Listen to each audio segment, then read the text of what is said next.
So let's test our voices while we're still coming on here. Okay, hang on a minute. Okay, let's test our voices. So Geronimo, I see you out there. How's your voice working here? Good, I hope. Okay. Yeah, you got to fading a couple times yesterday there. Yeah, that was internet issues. Hopefully not technical issues with the Zoom. Okay. All right. Judy, how's yours? I guess I'm doing fine. And can you Excellent. hear me? Yes, Okay. we sure can. Very clearly, which is wonderful. Okay, let's see. I got to see, is Patrice out there? I'm here. And here in Flagstaff, huh? I'm here and back home in Flag. All right. I love that. Yeah, it looks like you're. The deer are very happy. They're looking in the windows, making sure we're back and everybody is well. So. Mr. Chair, can you hear me now? I can. And your Mickey Mouse, your helium voice is gone. So sounds good, Steve. I kind of like the other voice better, Steve. So let's see. Lena, are you out there?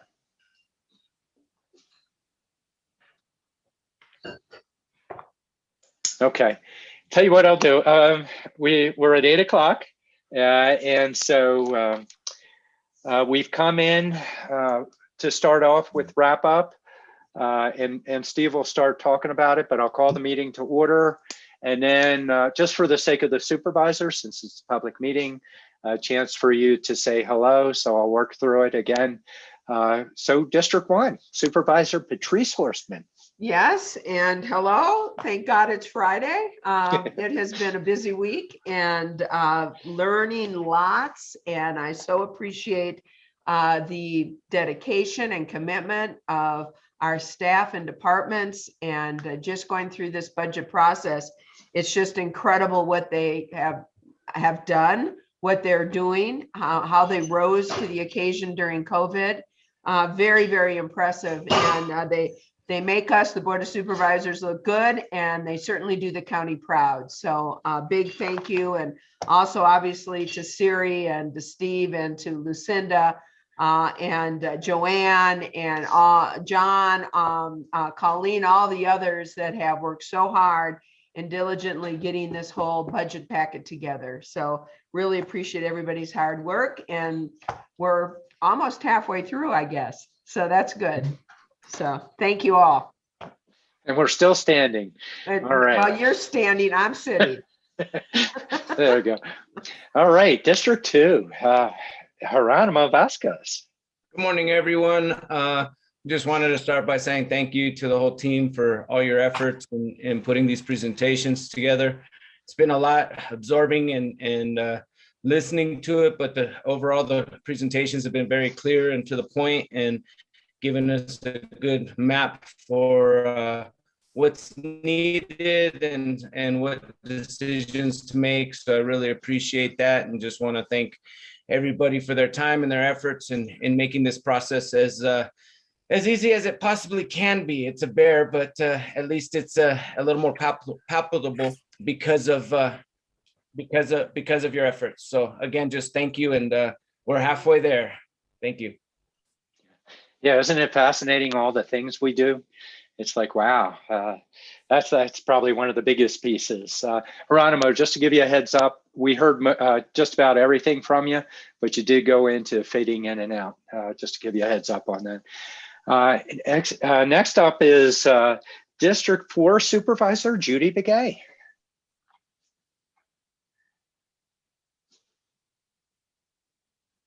You're on mute, Judy. Good morning. Good morning, everyone. It's been a long week. Very interesting, getting a lot of knowledge and getting, a lot of good, excellent reports, from the staff, how they're trying to work at saving costs at the same time, getting more people hired, and then getting, doing with less money for more. And I really greatly appreciate that, because the funds, we have is not going to go around to everyone. And so we just need to make sure that, you know, the presentations that they did is being pulled through or being followed. But anyway, I just want to say good morning, and I'm ready for today. And I thank each and every one of the departments that have made their presentations so far. You know, I think it's very, just like I said, good information, and there's a lot to discuss and a lot of decisions to make, and in the best interest of all departments that, you know, that are requesting for funds also. And going outside the box, you know, with grants and stuff like that, you know, I think that's really good too. And so, and then the policies, you know, a lot of it probably has to be looked at. You know, there's a lot of things that needs to get done, but I'm just writing notes and saving it for the last day, I guess is what it is. So good morning again, everyone. You know, I'm ready for the presentations today. All right, fantastic. And our Vice Chair and District 5 Representative, Lena Fowler. Well, thank you. Thanks, everyone. And good morning. Like, good to see everyone. And it is just almost probably as we expected. Our staff are very stretched. They are in need of more, they need the resources so that they can do the jobs that they do even better than what they've been doing. They're short staffed, and so there are great needs to be able to provide the services that is needed in the community. And the budget time is when we realize that we touch and provide service for people that will be from the time they're born to even before they're born, right into old age in all aspects of their lives. So it is just always so interesting to listen to the staff and having them provide their budget requests, and always wish we had a lot more funding so that we can provide more.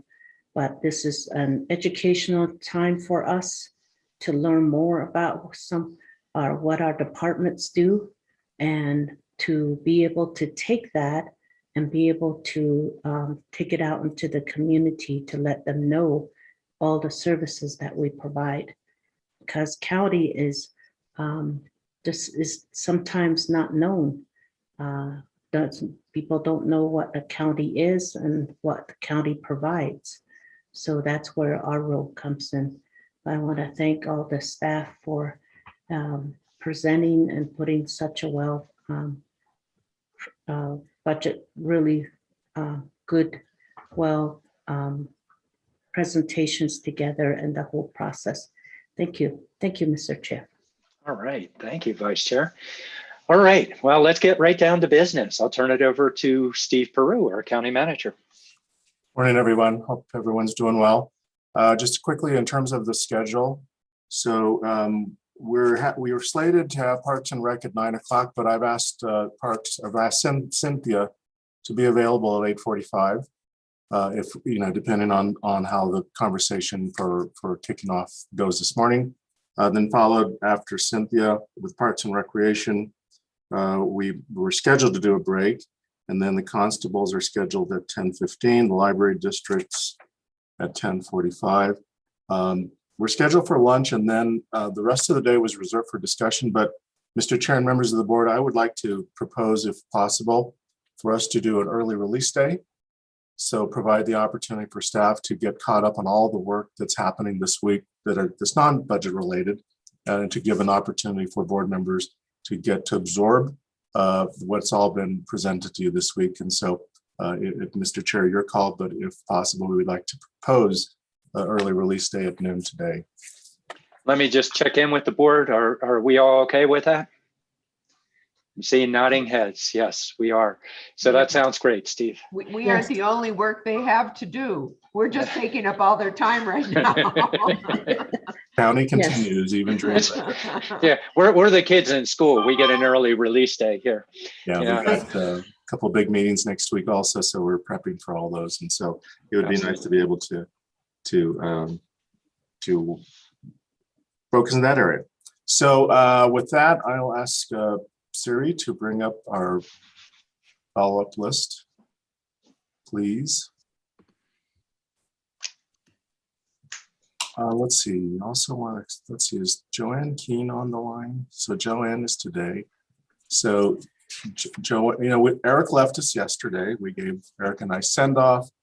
And then next week, Joanne will be departing at the end of the week. But I think, Joanne, is this your last board meeting or are you going to be at the board meeting on Tuesday? I will be at the board meeting on Tuesday. Okay. So we can save our roasting and toasting till then, or we might even do some. Or we could just not do it at all. We might be some premature roasting and toasting throughout the morning today. I got a list of things for Joanne to do right here. I bet you do. Right. So anyway, we just want to recognize that Joanne's a special person to us. So Yes. okay, so let's talk about follow-up items. We put at the top of the list board priorities. And so while we're going through the process of the budget and all the discussion and we're listening to the needs and of course, great conversations with our constitutional officers and appointed department heads, as board members, each of you, we're sure, have an area of focus. Those things that are projects, maybe an idea that we want to incubate into something, you know, that has some legs to it, if you will. And so this is certainly not, we're not going to do it right this minute, but as we go through our conversations, you know, we want you to also be considering, and again, the respectful admonishment to all of you, funds are limited. At the same time, each of you have you know, districts and projects and those things that are near and dear to your hearts of governance that you would like to explore. And so we want you to kind of course, think about that. Next, compression. We're going to be talking about compression. So we talked to Erica, and Erica will be with us Monday, this Monday afternoon to dedicate some time to talk about what we've been hearing throughout the last week. Some of the challenges some of our departments are experiencing as it relates to compression. We're going to be talking about what compression is, some examples of compression, because I think it's important for us to be able to have not a deep knowledge, but a working knowledge of what compression is when we're talking about HR classification and compensation systems. After that, on Wednesday afternoon, we've invited Matt Fowler to come back and do a debrief on his presentation from the IT perspective yesterday. You know, Matt and his team do amazing things. You know, nowadays we're as dependent on IT as we are utilities, lights, water, all those things that you know, at one time we thought, you know, technology was one of those things that was part of our lives. Now it's a big part of our life in terms of the county here. So Matt's going to visit with us about all the things that he presented on yesterday. The other topic we want to get some closure on, not so much closure, but affirmation, is the dark skies compliance officer. Now, this has been proposed as a shared position between Coconino County and the city of Flagstaff. Some great work has been done in this area.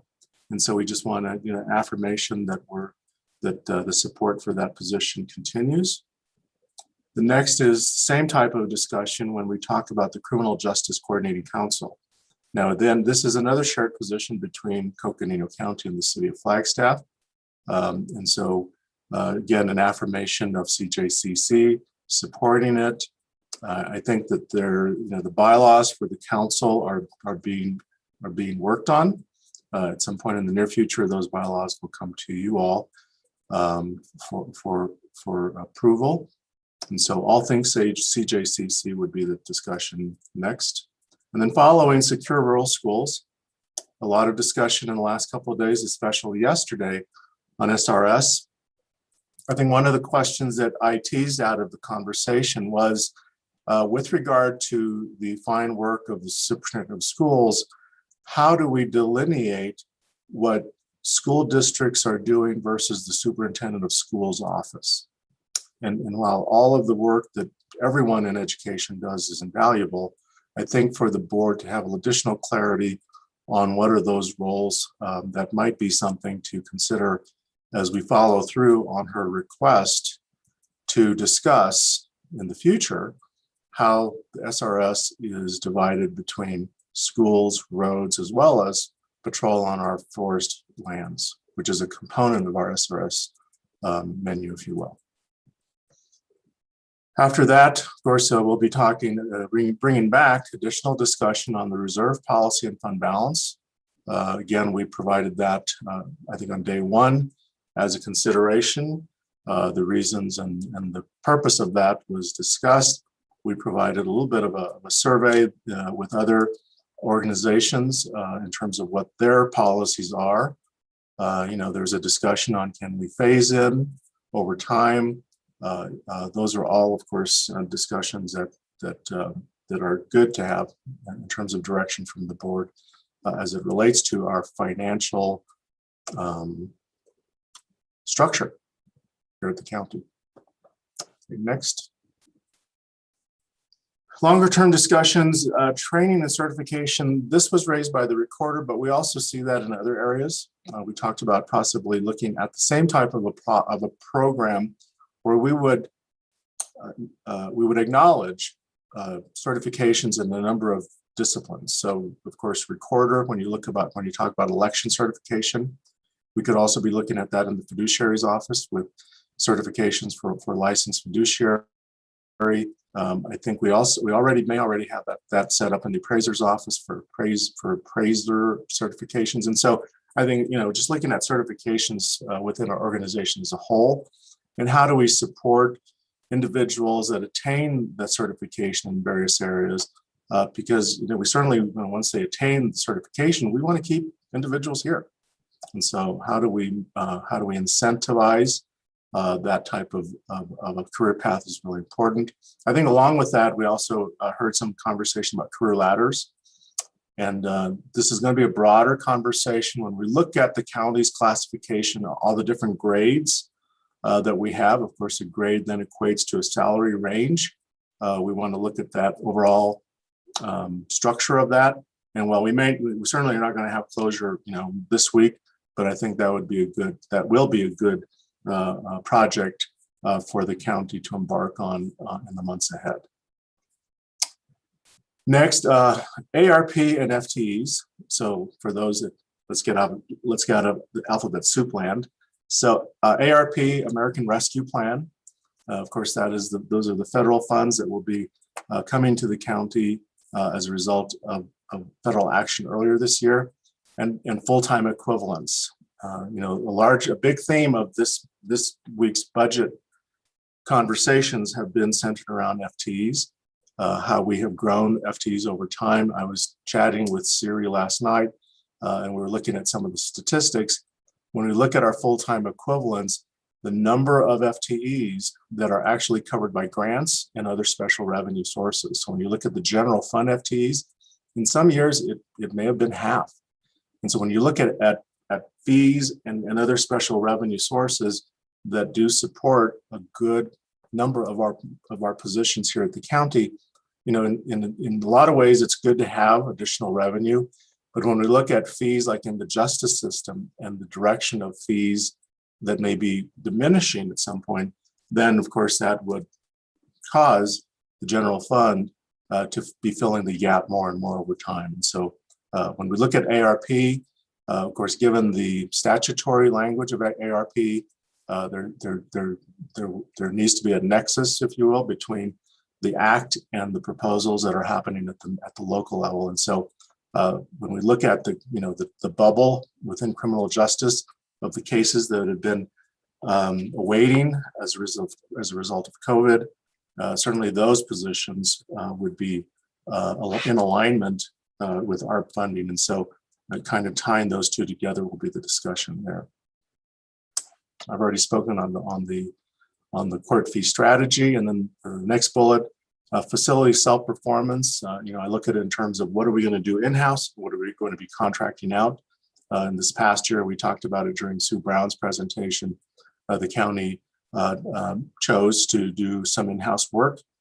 Going forward, my philosophy, of course, with your support, would be to contract those projects that are appropriate to contract to allow the capacity within the facilities department to maintain the assets we currently have. And so that'll be a discussion to follow up with you on. The next slide. Requests, as I said, we've had good conversations on FTEs that are important. Let's see, health and human services, mechanical services. I think that had to do with the structure of the rate. So we'll have to get some closure on that. Org renewal, certainly a good conversation on initiative that began last year, I believe, within Coconino County. Substantial attention, staff time, and resources were dedicated to an organization, enterprise-wide organizational renewal initiative. And so carrying that forward, certainly discussion with the board on what does that look like and what is the investment in that? What is it and what should it be? And what's the timing of that? And so looking at org renewal as a program and initiative is important. We are going to be proposing that org renewal, I'll get to this more when we get to that topic, be considered as an ARP-related investment. But again, we'll have more discussion on that next week. 4-H funding, we heard direction from the board to redirect that important request to a community initiative proposal. And so again, at the conclusion of the budget process, we'll communicate that to the submitter of that proposal. Next, a grant writer. So feedback from the board on creating a grant writing person within the organization to assist in seeking additional grants, throughout various sources. So federal government, foundation, you name it, those things that we do that could be a grantable service. We need to be looking at that. We probably would also start with an inventory of all the grants we do have. As I said before, numerous FTEs are funded here by grants, which again is a good thing as long as the grant continues. And that's always been the caution of the county in seeking grants. While we certainly want to embrace that opportunity to grow particular services based on grants, when that grant focus changes, then the organization has a decision to make. Do we continue to support that granted service that's been formerly supported by a grant, or do we not?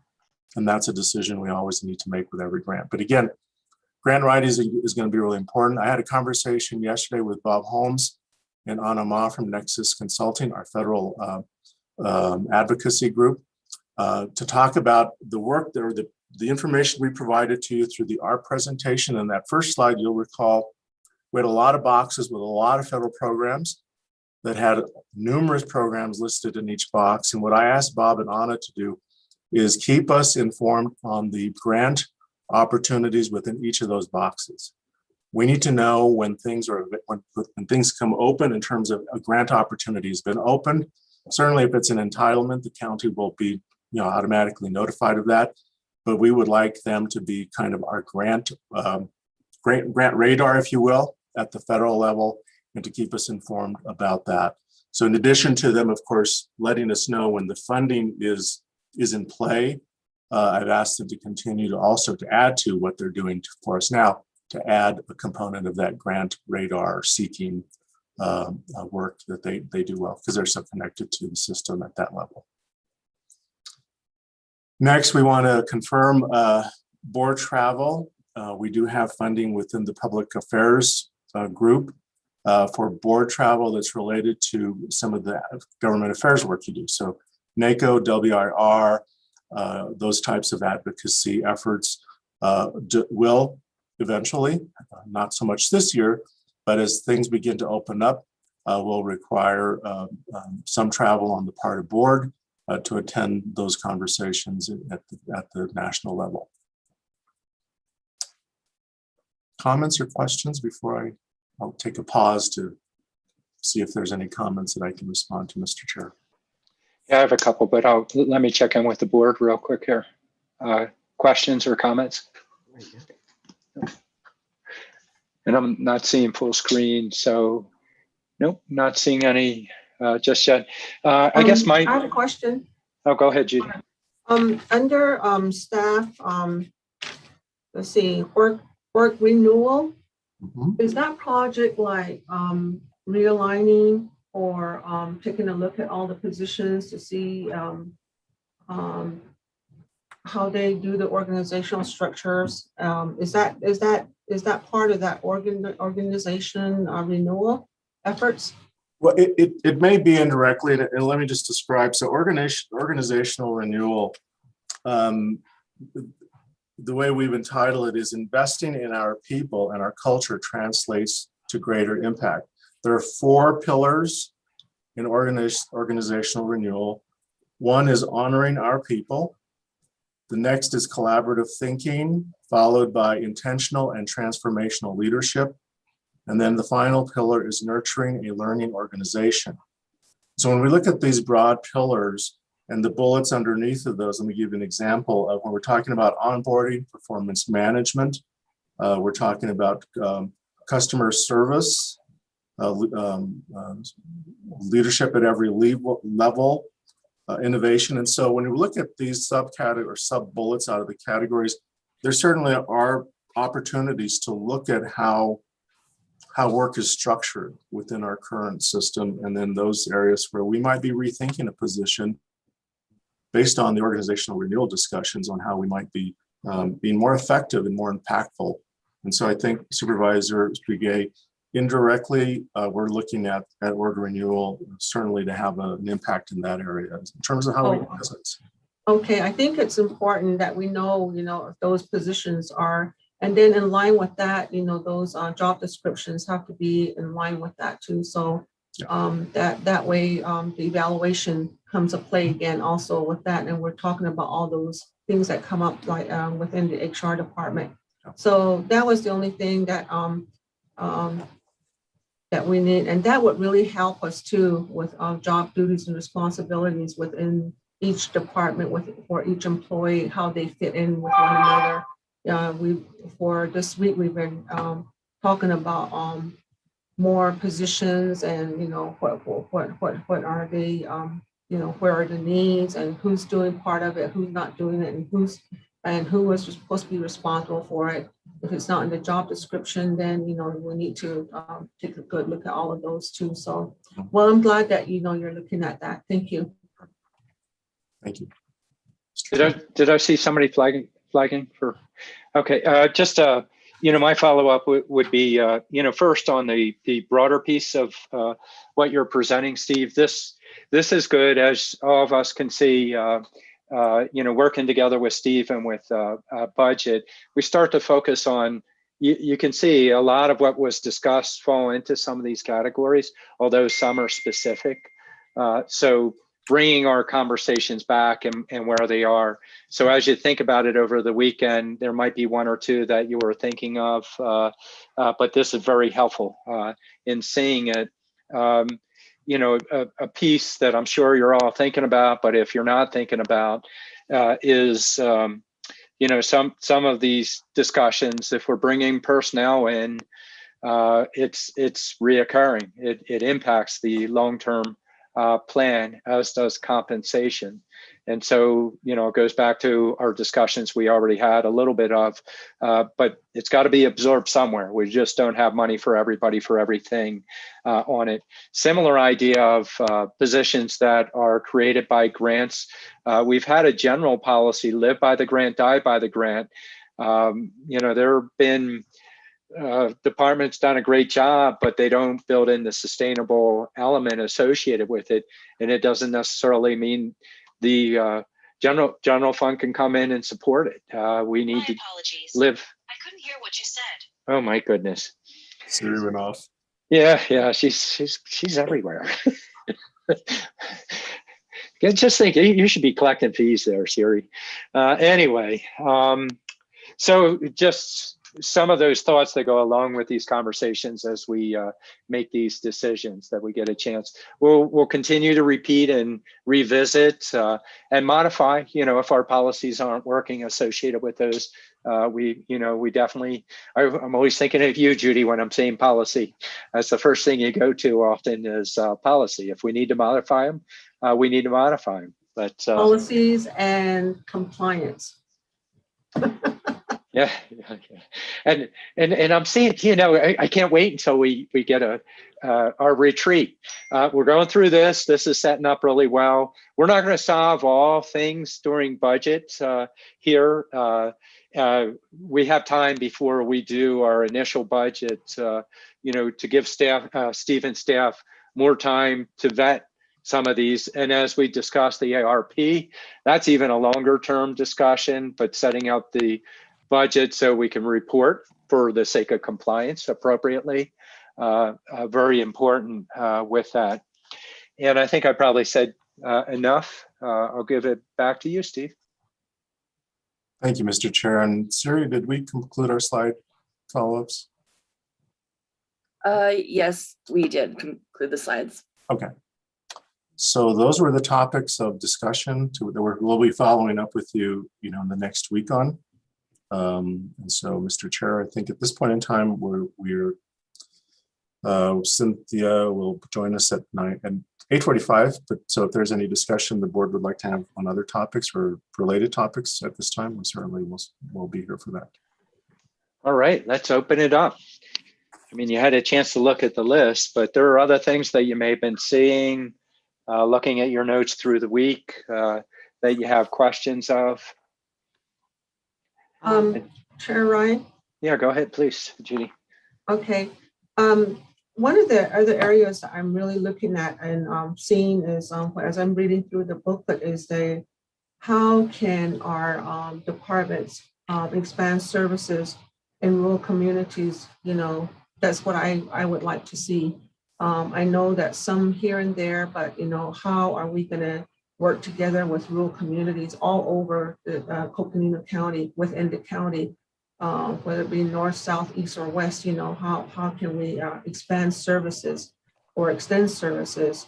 I know, we have a big area, but I think, we have to think as a county, especially for rural communities. And again, we all have different issues that we have, in various parts, but I think one of the biggies is that I'm hearing out there, even from communities, even north and south of my county, is that I oversee or work with, is that they're wanting more help from the county.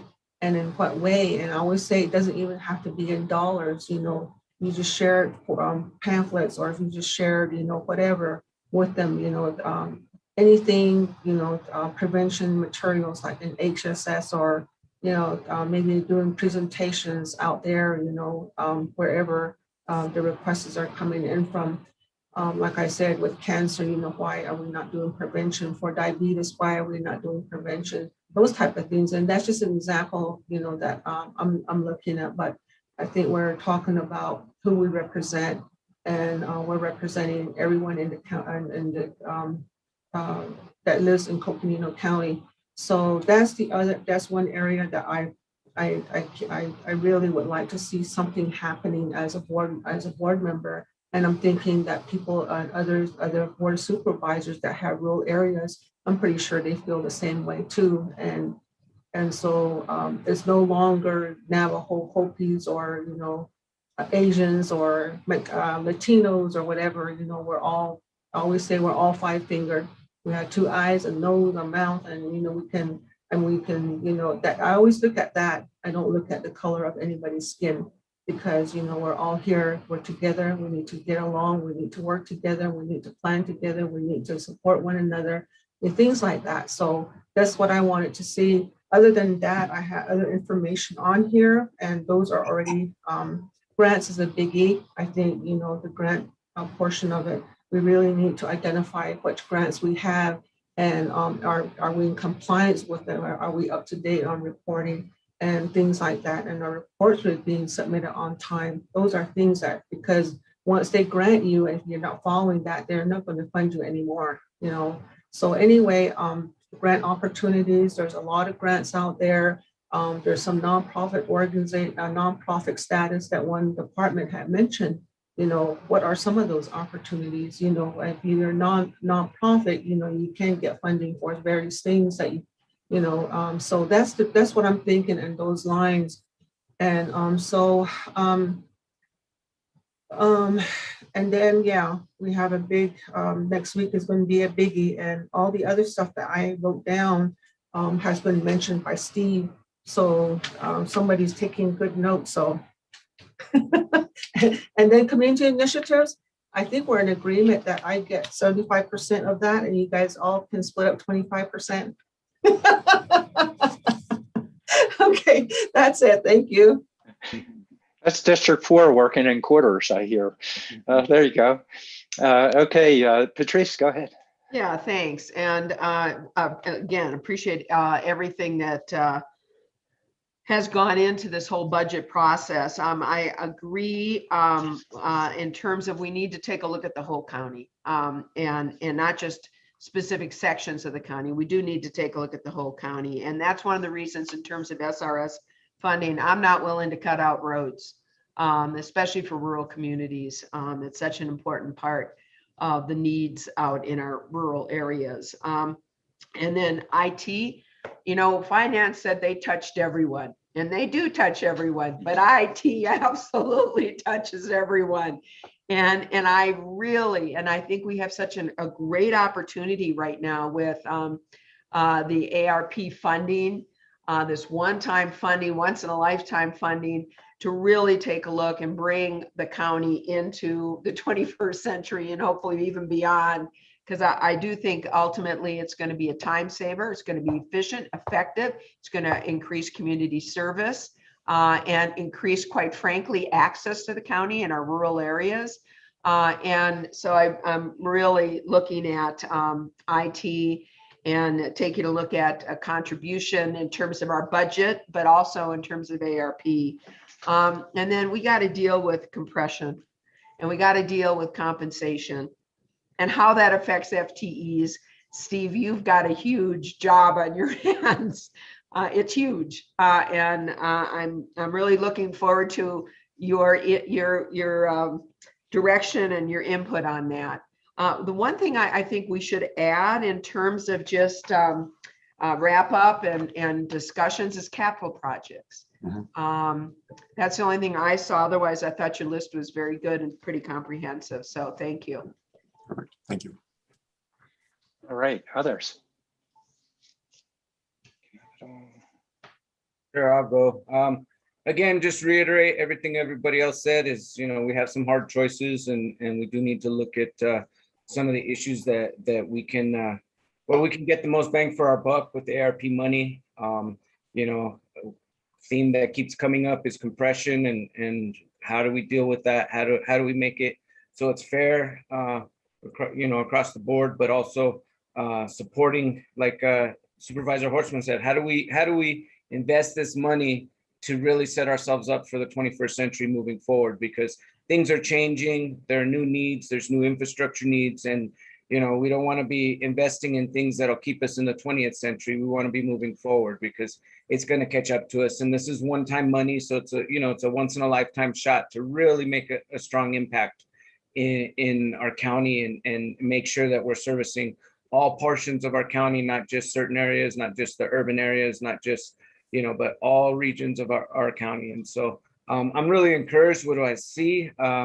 It's a lot, and there's going to be some tough decisions to make and some tough choices and whatnot. But I really appreciate how the staff has really laid out all the cards on the table and given us that opportunity to really see what we can and cannot do, and what's, you know, absolutely necessary, and what are things that are wish lists. And we'll go through and try to do the best we can, you know, with the information we got. But I'm really encouraged just by the professionalism from the staff and all the work that's been done to show that, you know, we're going to come up with a good plan. And at the end, I feel like there's enough investment and ownership of this process that I feel like the staff will be okay with the decisions we finally make because of the fact that we went through this process together and kind of found the win-win for all of us. So, you know, we're not all going to get everything we want, but hopefully we can get pieces of what every department wants so that everybody feels like we're making a good advance with this funding moving forward. So thank you. Lena? You're on mute. Wow. And then, Your picture went away. yeah, the lot. It's Friday, huh? It is, isn't it? So thank you. And I really enjoy listening to all of you. And I just liked all your ideas coming through. And it just, every year we have this conversation. Every year we say all county from point this border to this border to this border. You know, all 18,600 square miles. And we've had that ever since, I'm sure, when this county was established, but I know that Mandy used to say, roll. Steve remembers that. You know, and that one time we went through every budget and we had every department say exactly what what zip codes they were providing services in. And I mean, that was a lot of work, but you know, it's always important in that is something that we as a county board of supervisors, you know, we want to make sure, and I know county management and staff, they all have that in heart as well. So, and we've gone through all kinds of ways of making sure that all the services are provided everywhere. But you know, with a limited budget that we have, and not just the budget, but look at our staff. They are, they're like a horse. They're like a team of horses that have been, you know, dragging this big wagon for all the sand dew through the sand dunes and trying to get to the destination. They are now tired because they've gone beyond, you know, way beyond their normal duties. They have kept going. And so when you think about that and the budget, and then what major projects are there on the table now? We know there is the redistricting that is there. Now, who's all going to be involved in that? Mm-hmm. And then we have these, what other major events are coming up? And when you think about all of that, what can we hold back so that we can actually not burn our staff out? Because now we're putting something else on them. We have got to make sure that in that way, we protect our staff. We make sure that they, not just with the salary compression, with all of that, however, in another sense, it's their time. They need time to be with their family. They need, when they go home, the ideal world is that when they go home, they set everything work aside and they pay attention to their children, pay attention to their whole family, their loved ones at home. Now, if we put too many things on their plate, they take work home. Now, they sit there, instead of paying attention, here they are, they're trying to play with their family, and they're doing their work on their phone or their tablets. So, you know, the harmony that we want to create within the county starts with our staff. And how do we do that? And I believe that part of that, and this is something that Supervisor Ryan we all been talking about for some time is what are all the major projects that are there and what are the timelines? And what we might do, and this is where county management comes in, is to see how do we pace ourselves? There are huge dollars coming through, and that ARP, it may have time limits on them. And so we have to rush through and make sure we spend those dollars. That's what has happened in the past. Then what happens? We don't have enough staff. We're trying to get them to get everything done all at once. So those are all the factors I think we have to look at. So when we talk about new projects or new anything else that is to be put on the table on our staff, that we have to be cautious of that.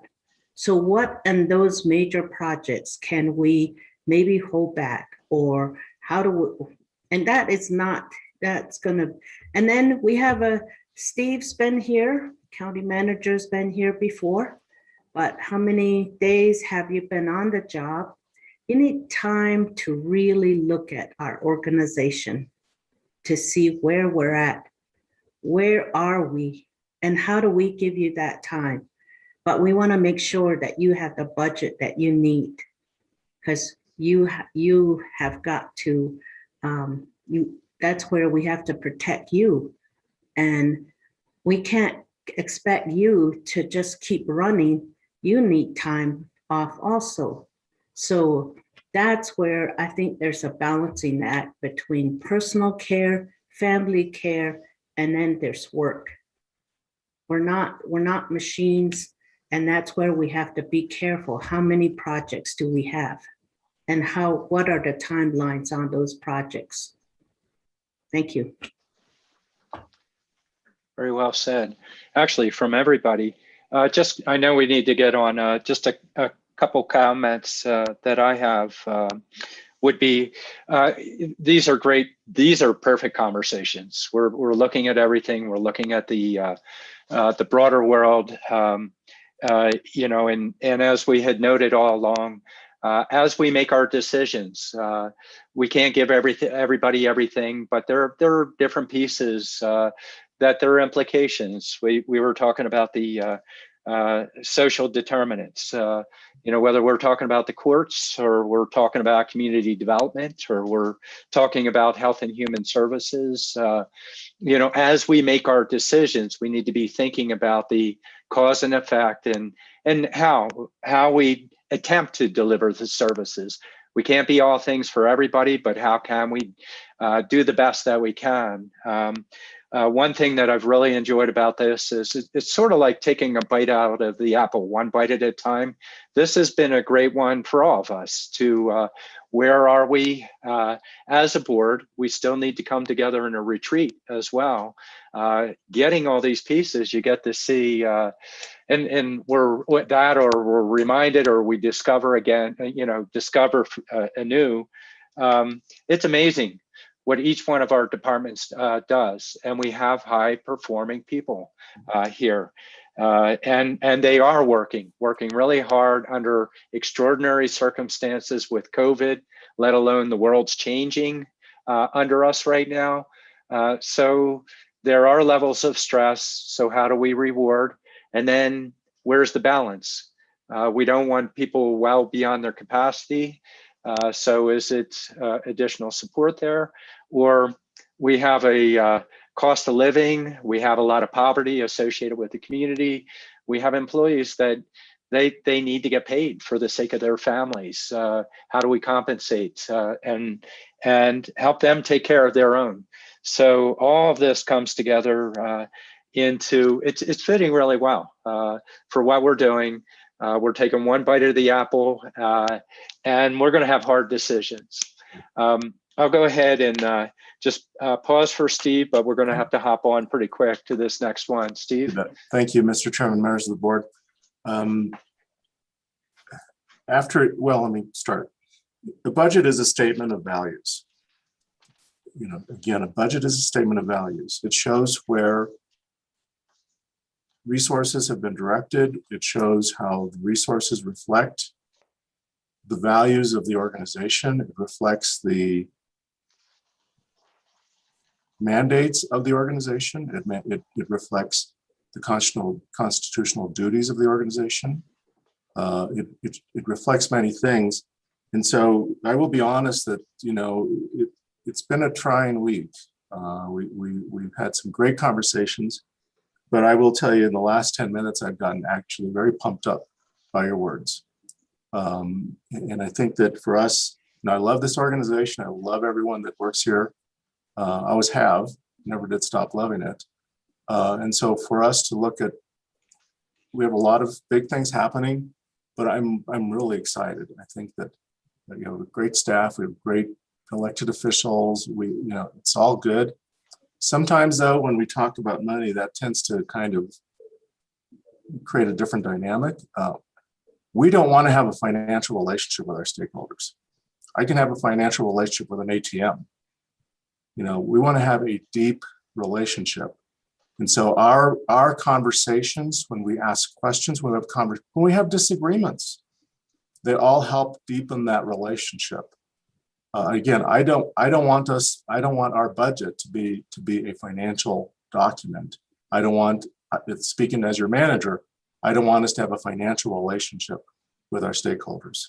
And again, I think the conversations we've had today help create that. I think there's some work to be done in certain areas. I'm up for the challenge, so is the team here. But again, I'm excited. I'm all pumped up again. Let's do this. And so with that, I'm going to stop. Our Parks and Recreation Director and her team are here today to present their budget. And so, Mr. Chair, I see Cynthia and Liz, and who else is on here? Ricky, Rob. So I see everyone here. So I'm going to, Mr. Chair, with your indulgence, we'll let the screen populate with the Brady Bunch here, and I'll turn it over to you to introduce Cynthia. All right. Cynthia, before I say anything, Rob, I love your tie. That's fantastic. For the Brady Bunch. This is fantastic. So we're going to hop in it. Now, what's our timing? Can you guys remind me, since we're shifting times around? We are good, Mr. Chair, with Parks and Recreation until 10 o'clock. Okay. But then we got a break then, so we really have some good time. So you can go now, what time is it now? You can go a good hour plus if you like. Okay. And Parks and Rec is talk about fascinating subjects, really a fascinating subject, because it's not just Parks and Rec. So with that, and I see Lucinda up there, so I'll turn it over to you to turn it over to Cynthia. Is that what you'd like to do, Lucinda? When I'm not quite done, but is that what you want to do? Certainly, happy to.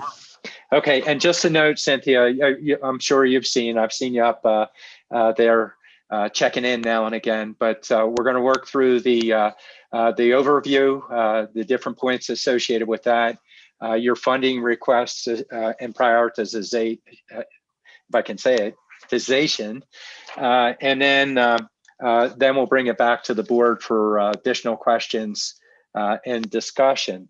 But it's really important once you do get on, between you and Lucinda, however you do it, you introduce your staff as well and tell us what you do. All right, Lucinda. All right, great. Well, good morning, everyone. And I'm really honored to introduce Parks and Rec. This is a tremendous team, and I think this last year showed how they step up anytime that they're needed. Let's understand that during this whole issue with COVID, basically their facility got taken over. And rather than, feeling impinged upon, Rob and Cynthia and the whole team just really stepped in and did whatever they could to support what needed to happen for the community. And there was never any question about how that was going to get done. And Rob was out there, most nights and weekends and early mornings dealing with ice and snow over the winter and all kinds of fun stuff and traffic control and everything that we went through during that period. And so I think that really shows you who they are as a team. Cynthia's built a really strong team.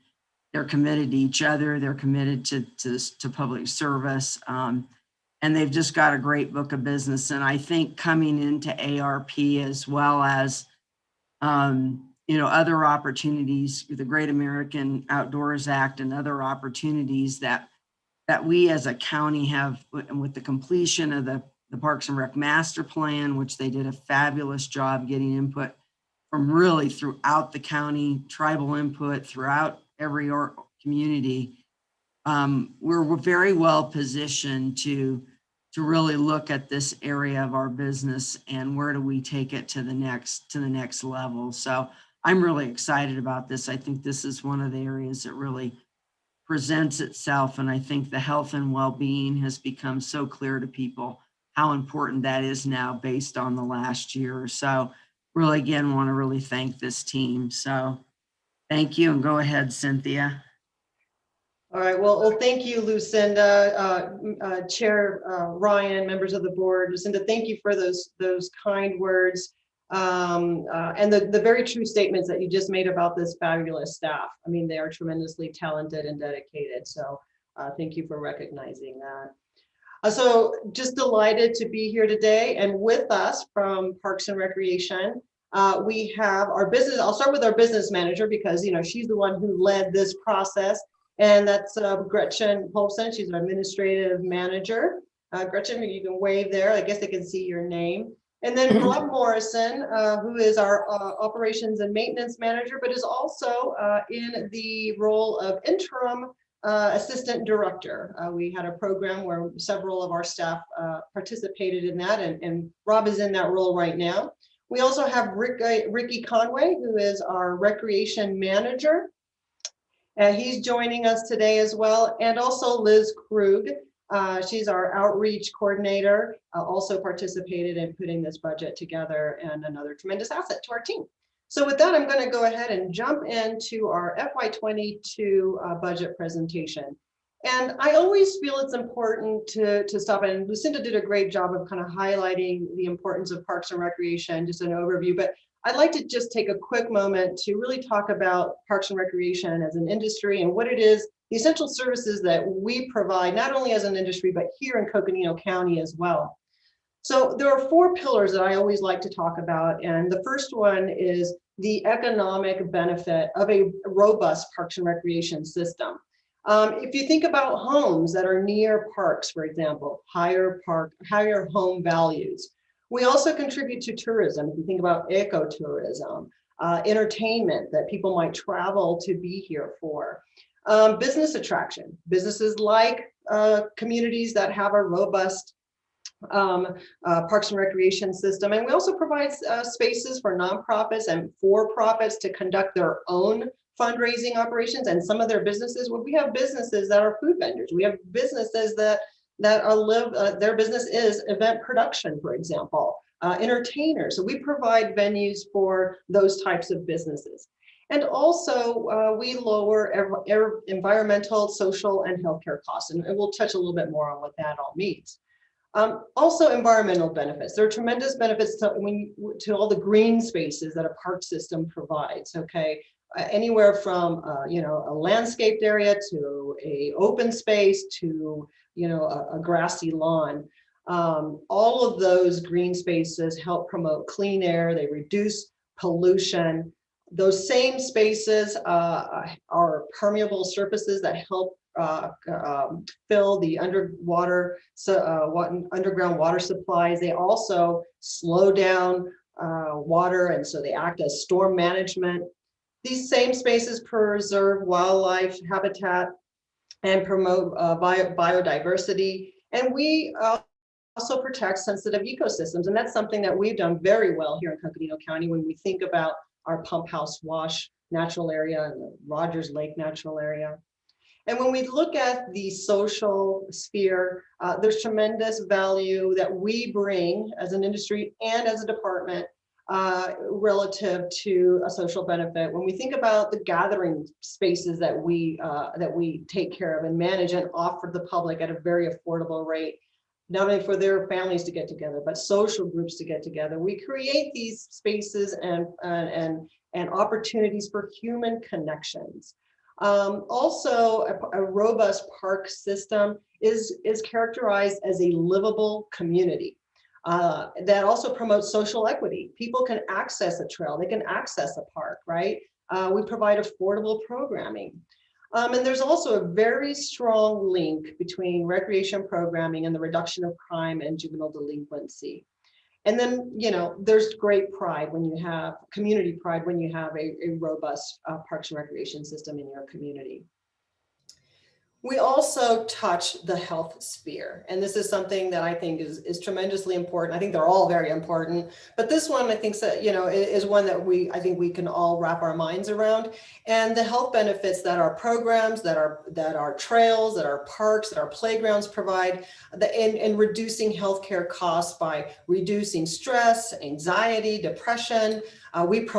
These spaces promote active lifestyles, thereby reducing chronic diseases. And we also provide affordable and accessible places for people to play and exercise. And then the role that we play in child development can never be underestimated with, the simple playground, that outdoor rec program, that swimming lesson, all those things are critical to child development.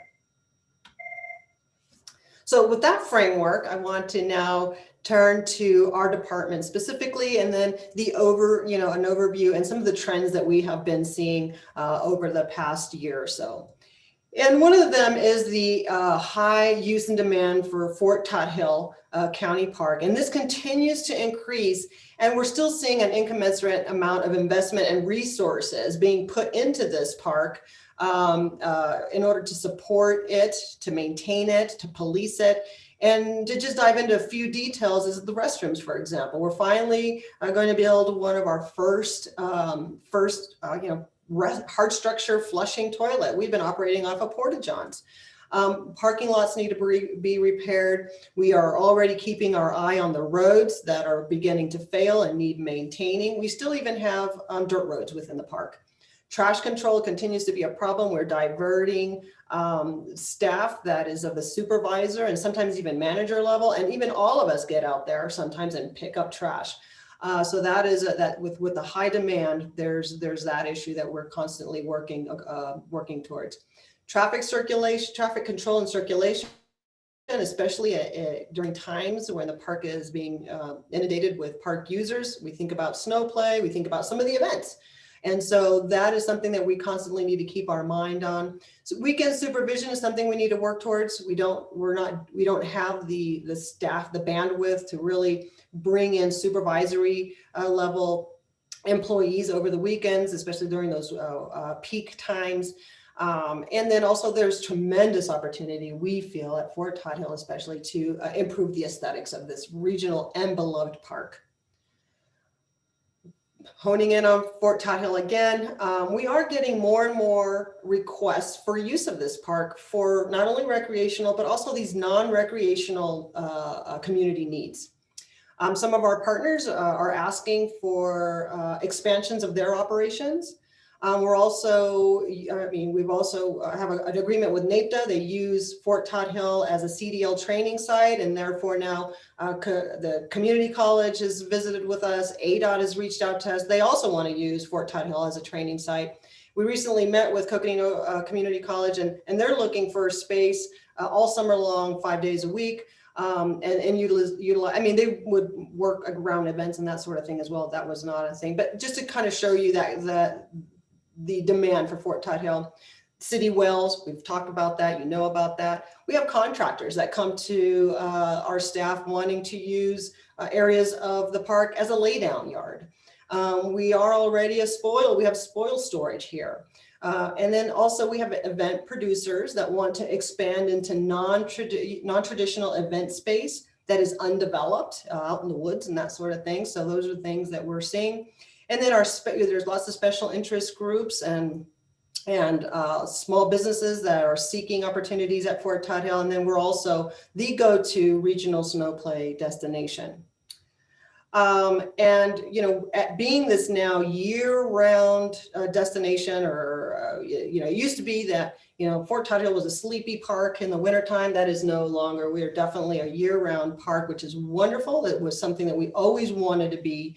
But our temporary staff wages, we need these temporary staff, part-time staff to help support that on the weekends, to help with the trash control and those types of things. And right now, our wages are built around a summertime staffing only.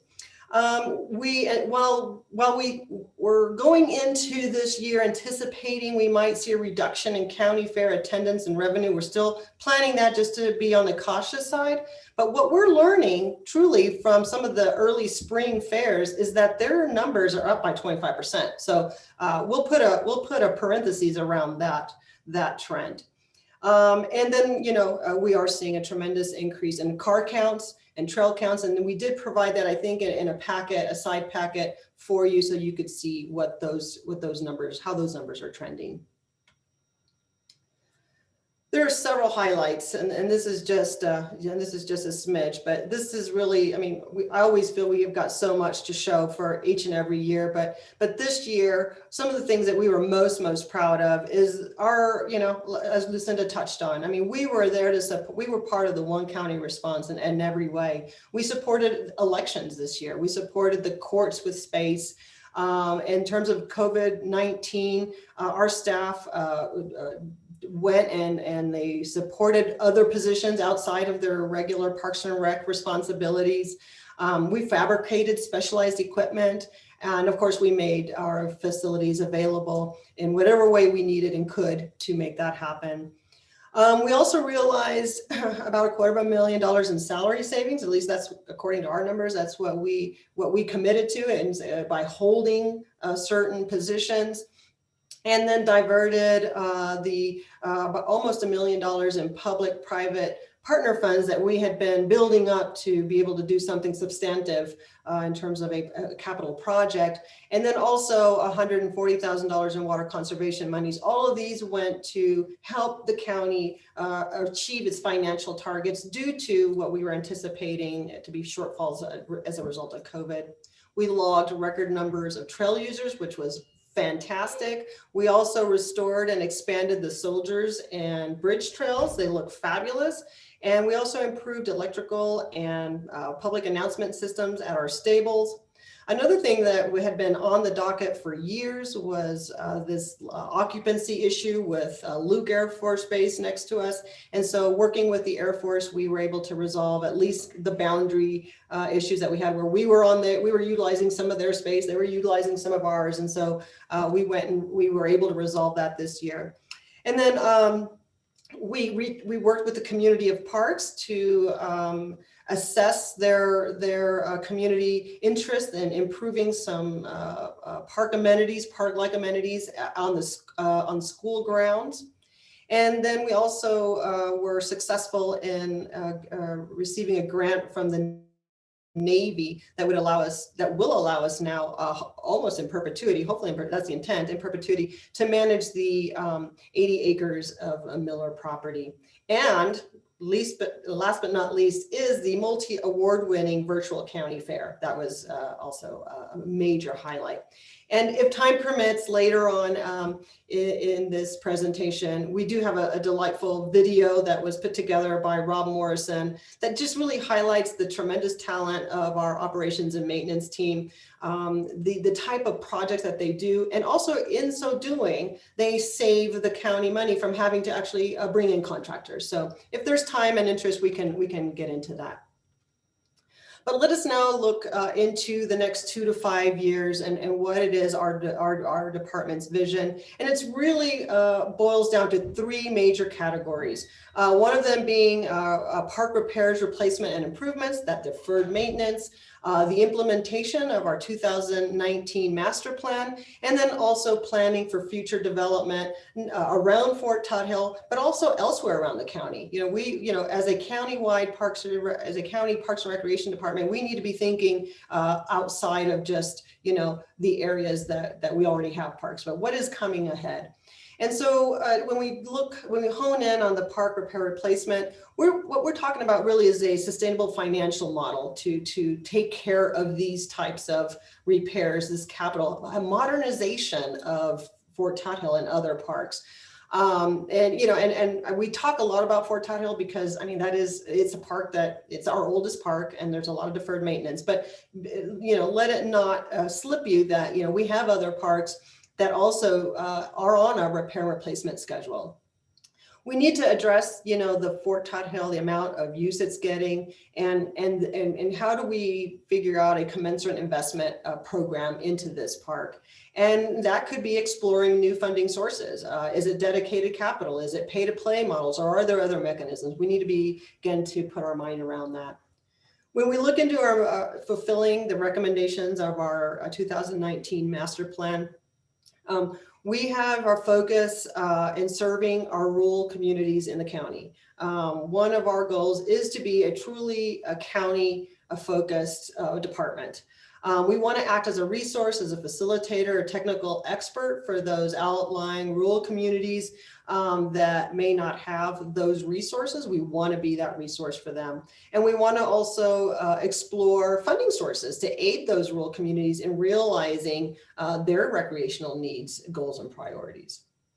And then as we begin to think about planning for the future, what that really looks like for us is we want to engage our Parks and Recreation Commission and in a public input process that helps us all think about what development looks like around Fort Tot-Hill, for example. But there may be other areas that we would have them go through that same process.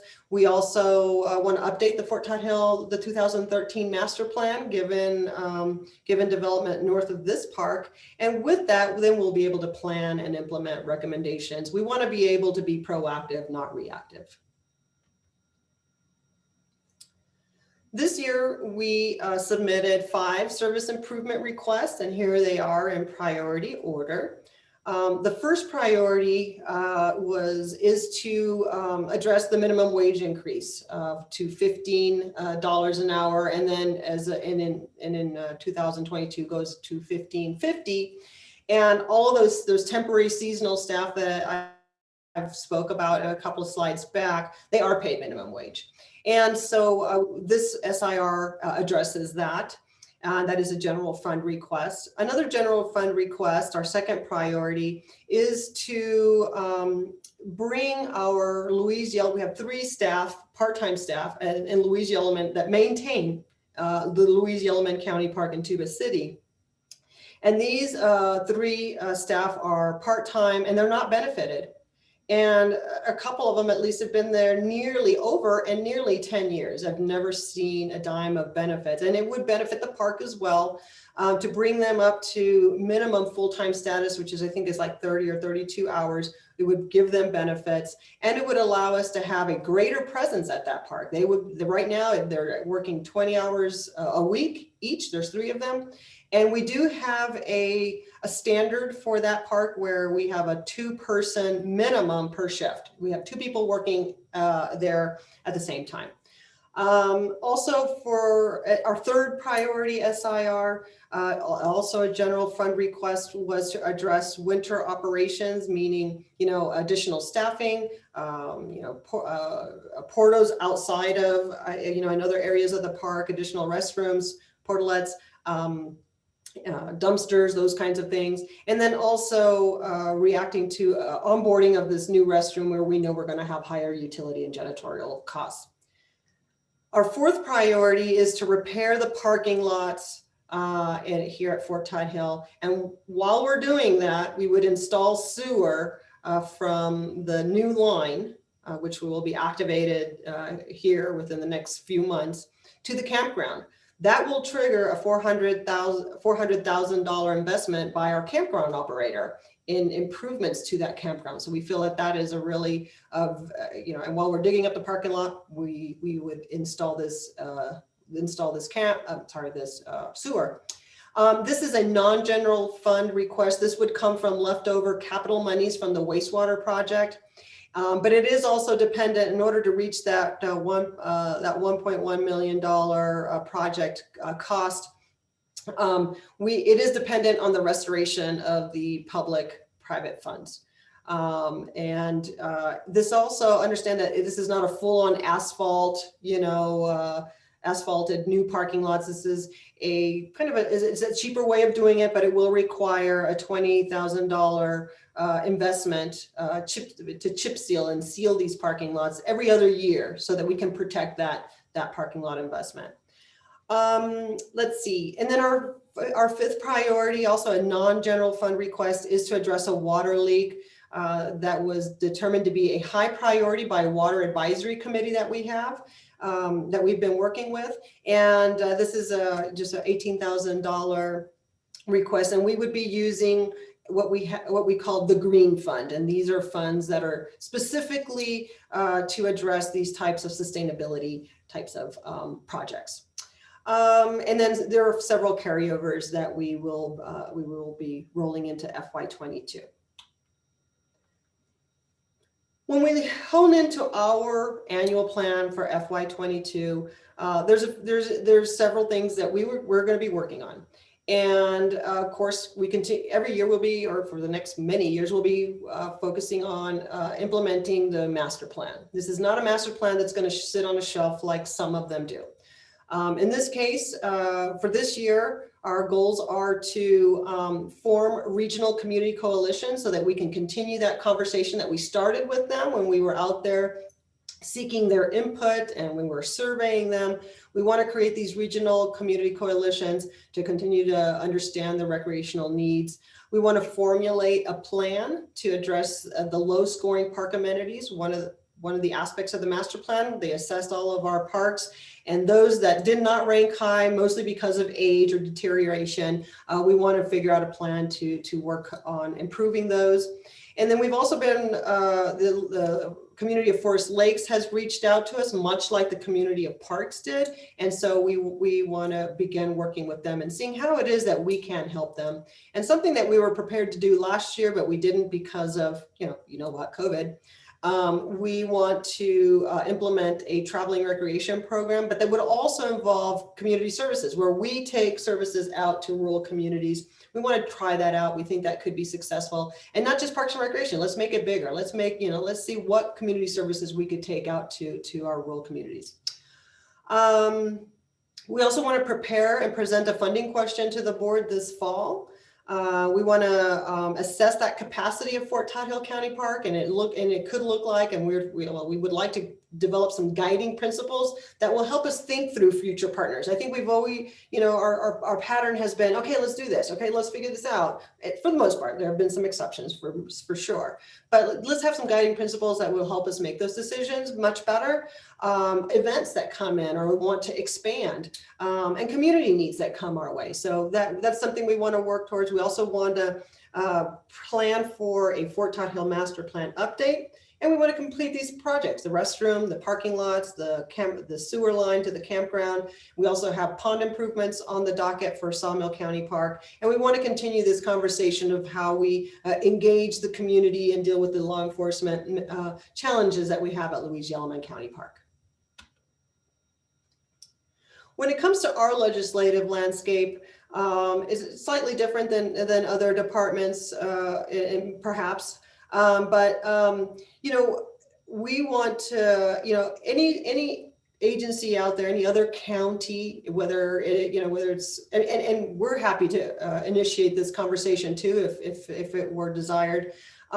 Any legislation that would support sustainable funding for parks, recreation services, maintenance, operation, or infrastructure, we would ask that this county be supportive of that. Also, not necessarily a legislative matter, but, in your dealings and in your conversations with maybe lobbyists or other folks within your vast networks, understand that we would very much like for BNSF to relinquish their timber rights on the Miller property. It's an 80-acre property, 40 of it is wooded. And this county forewent an already approved cash in hand, practically $280,000 grant for a community service. I'm sorry, community forest grant. Because the BNSF would not relinquish their timber rights. They had asked for us to prepare a timber valuation report, which we did for $8,000. And once we completed that, it was like crickets chirping. I mean, we heard nothing back from them. So we've worked with, our public affairs department and others, and they've been very unresponsive. So anything in that area would be helpful for a potential future opportunity to apply for a community forest grant. And then we just always encourage vigilance and advocacy for, Arizona Heritage Funds, land water conservation funds, and the Governor's Agricultural Promotion Fund, which helps support the county fair. And, I feel like, as much as we talk about, the need for funding for deferred maintenance and all that, we'd be remiss by not providing a few ideas that we have. And, it might be time, and these are just seeds to be planted, but something to think about. Is it time to maybe start charging fees to come into Fort Tidwell County Park? It's not uncommon for county regional parks to charge a fee. It could be on certain days or seasons. The board could perhaps on a reoccurring basis of with certain years or so appropriate capital funds for this department. We could look to bringing in additional private partners at the park, at Fort Tidwell or at Frontier. But again, those types of funds they need time to build in order to do anything substantive. And then, we have talked previously about diverting revenue from programs and special events and permits, for example. If, for example, we charge a special event impact fee, so maybe those types of fees could be diverted. But again, those will take time to build in order to take care of substantive types of projects. And then we've in our department been talking a lot about the American Rescue Plan Act and come up with our own little program called the CCPR, Investing in People, Places, and Parks program. And to that end, we have a few ideas. These are just simply ideas, and it could be investments in the quad. And one of the reasons why we put this one up here is because we have a very high dollar need, which is to replace a very antiquated sewer and water system around the historic quad. That is a very pricey endeavor. And there's a lot of, while we spent a lot of money on this quad, there's still things that could be done to really bring it up to speed, make it more enticing for special events, maybe opening it up to the public. And so we have a package of quad improvements here, more restrooms. There's a stacked loop trail system that is a high priority for the Flagstaff Trails Initiative. And it would be a great partnering opportunity with the Forest Service and potentially leveraging Great American Outdoor Act funds.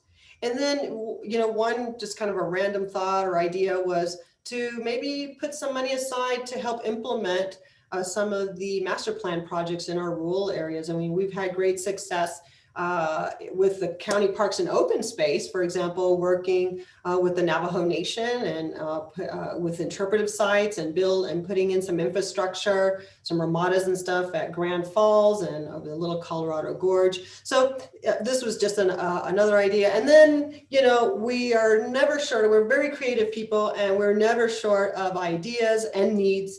And so there's some concepts for the amphitheater.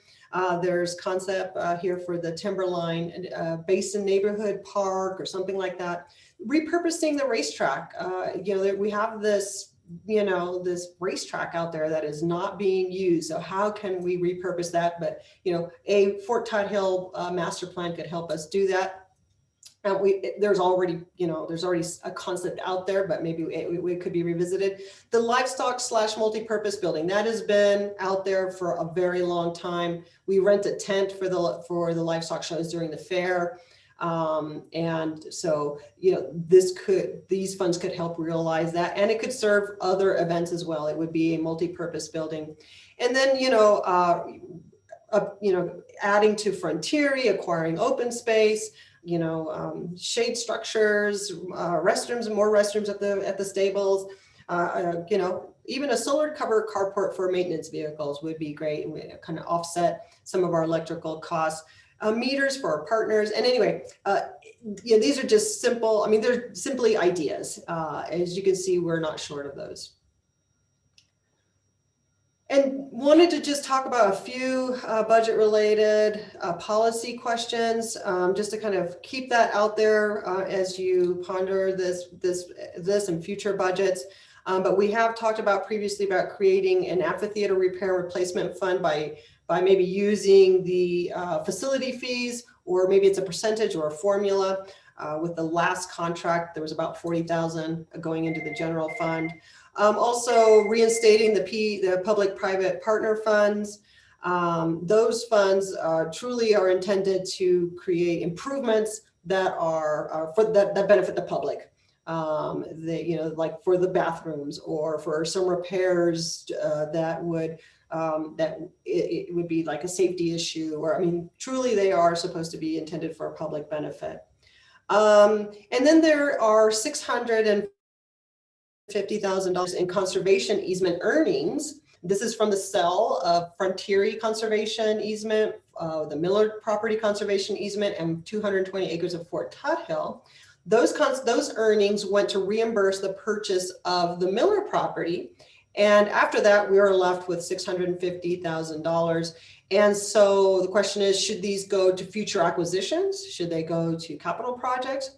We did pose this question to our Parks and Recreation Commission, and their recommendation is to wait and see what other funds are obtained for repair replacement, and to not use it for that. So just kind of hold on, and because they understand that this could be valuable future land acquisition dollars. And then there's also there's a cell tower lease. Our staff initiated conversations with cell tower companies and phone companies. And so our staff initiated that. That was our Soraya Padilla actually took the lead on that. And then we negotiated a contract, and we manage the contract now. And so and plus that cell tower is also exclusively benefits park users. And so do we want to use those funds for this department's purposes? It could be equipment, it could be, it could be anything, and maybe add to the capital fund, capital projects. So in conclusion, parks, our Parks and Recreation Services have, not only ours, but nationally have received a heightened public attention during the pandemic. And so, I mean, is this an opportune time to test the public's willingness to support these services financially? For Coconino County, our facilities, parks, trails, I mean, they are highly coveted, and they have been greatly used. And then I leave you with the expectations. How do we manage the expectations of Fort Tuthill of being all things to all people, and creating that balance between non-recreational uses and recreational uses, and thinking about this high demand for Fort Tuthill, and how do we appropriately invest resources into it. And then implementing this master plan is a high priority for us. And we really, through this implementation, we want to make sure we have a very positive impact across the county. And that really also means in our rural areas. And then, and then just kind of being mindful of this development north of Fort Tuthill and elsewhere around the county.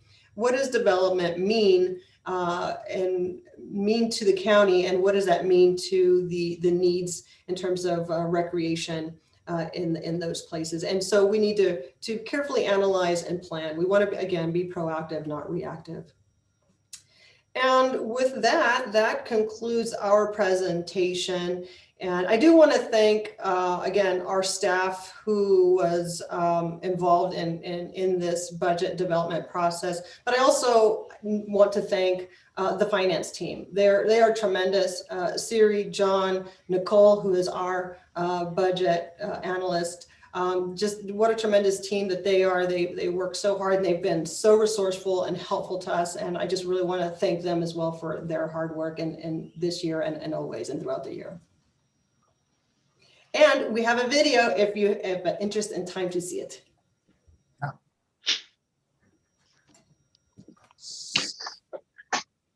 So actually pause for a second.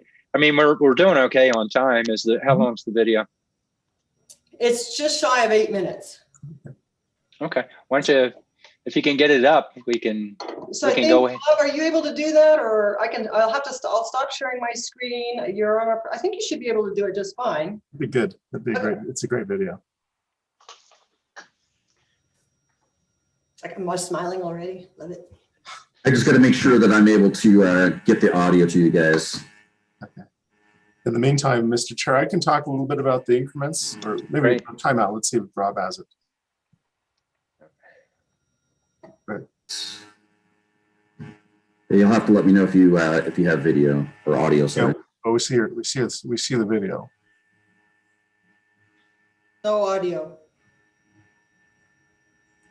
It's not popping up the control. Can you send it over to Lindsay? And then Steve could give us while you're doing that, Steve could give us an update on the increments. If you send it over to Lindsay, she could bring it up on our screen. There might be a possibility of getting the audio here. I got it. Maybe your headphones as well. I think I got it. There we go. There you go. Okay. Over the past 15 months, we have accomplished a great many things. We have accomplished these things despite dealing with the pandemic. We also experienced a decreased number of events during that time, but showed a significant increase in both passive and active users looking for a break from the stressors of 2020. The road to the archery range suffered some drainage issues following the thinning. We installed a new drainage culvert to redirect the water and minimize the erosion of the road. With the onset of the pandemic, Parks and Rec O&M was instrumental in the stand-up of the first drive-through testing site. Eventually, the site shifted to vaccines, where O&M assisted with the setup, building of steps, and plowing during snowstorms to keep the site open. During the pandemic, Louise-Yellowman County Park has been closed to users, but the staff on site have kept very busy, painting, working on irrigation, and even redoing the drainage throughout the park.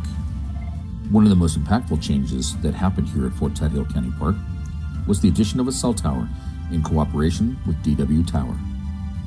This connectivity was imperative for events, general parks users' ability to post to their social media, and most importantly, for safety. With the need to physically distance from each other during the pandemic, CCPR was asked to host jury selections for the Coconino County Superior Court. The commercial building was the perfect place to physically distance while still holding jury selection. The largest and most expensive project that Parks and Rec, with the help of Public Works, embarked on was the connection of Fort Tidal County Park to the City of Flagstaff wastewater system. This project was long overdue and will allow Fort Tidal County Park to begin to modernize the park, especially with regards to the upcoming building of the first fully functioning public restrooms. This project had some significant challenges as some portions of the Flagstaff urban trail system from the north was impacted, prompting us to install signage and even a section of trail to reroute around the construction. We are nearing completion on this project with the trail rehab as the only significant item left on the punch list. O&M has been working with the City of Flagstaff for the development and implementation of their second well site here at Fort Tidal County Park. They are currently about halfway to their anticipated depth of 2,500 feet. This past season, with the absence of events due to, you guessed it, the pandemic, allowed us to do some major work in the stables area. This included a complete overhaul of the electrical infrastructure, including new panels, conduit, wiring, and lights. Also, we worked on a complete overhaul of the public address system, installing new wiring, speaker poles, and speakers. This was also a perfect time for us to do some surfacing on the road system within the stables. This past year, we worked with Public Works, Flagstaff Unified School District, and a contractor on the location and subsequent development of a school bus pull-out/pickup for snow days when the roads become unsafe for school buses to be picking up in the neighborhoods of Coconino Village. A concern was raised to one of our board of supervisors about a dilapidated fence located in Coconino Village at a forest access point. Parks and Rec O&M responded and removed the old fence and installed a new fence that will line the trail access for decades to come. While it is normally a wondrous pleasure to have a park system that is filled with trees, there is always a downside. That downside is that trees die and they become a hazard. In the middle of the forest, these trees would be allowed to become snags for a variety of creatures. However, in a park with amenities such as parking lots, trails, stables, and campgrounds, we need to do a hazard tree assessment on a regular basis that often requires us to fell trees. We often look to utilize these trees in the construction of other aspects of our park system. The shade structure out at Rogers Lake, for example, is the utilization of trees previously felled on our property. Speaking of reusing that which is old and crumbled, another location where we were able to utilize some items that have long since seen their prime is the bike park entrance. As you all may know, we have a highly regarded and often used bike park here at Fort Tuthill County Park. We utilized some of the old stone columns that were the original main gate to Fort Tuthill County Park to help create a more prominent entrance to the bike park. We added some fencing, surfacing, and moved the info kiosk. This area will continue to see improvement with the construction of the restroom, which will be located a short distance from here. With an increase in the housing development to the east, traveling to Fort Tuthill County Park by foot or bike has been challenging, in some cases, downright unsafe. CCPR worked with the City of Flagstaff on the development, route, and construction of a new section of the Flagstaff Urban Trail System. This new section should increase our park visitation numbers from residents living east of the park. With some record low water levels, we were able to perform some long overdue pond maintenance to the pond at Raymond County Park. In excess of over 20 plus dump truck loads of silt and soil were removed. This will allow the pond to be an average of 6 feet deep when full, which I'm happy to report that it is currently already full. We also improved the landing areas for the floating dock, allowing for a safer and more consistent footing. In doing all of this work, we're contributing to a healthier wetland ecosystem for both flora and fauna. 20 years ago, the 5-mile multi-use Soldiers Trail was completed. With the use of thousands upon thousands of hikers, runners, and mountain bikers each year, it was time for some major maintenance to help address trail sustainability. Parks and Rec received a federal Recreational Trails Program grant to assist with this endeavor, as well as establish some new sections of trails. We worked with Flagline Trails for this project, with O&M working hand in hand with this contractor in trail layout, project supervision, and of course labor as match for the grant. I have to say the trail now is a huge improvement and provides a much improved user experience and sustainability for years to come. In 2018, the Willow Bend Education Center was awarded an Urban Wildlife Arizona Game and Fish Heritage Grant. The goal of this grant was to promote an Arizona watchable wildlife experience site by restoring the habitat demonstration zones, constructing an ADA accessible wildlife watching platform, installing engaging interpretive signs and habitat displays, and also providing an interactive kids wildlife outdoor classroom. The artisanship of the O&M staff, as always, is impressive.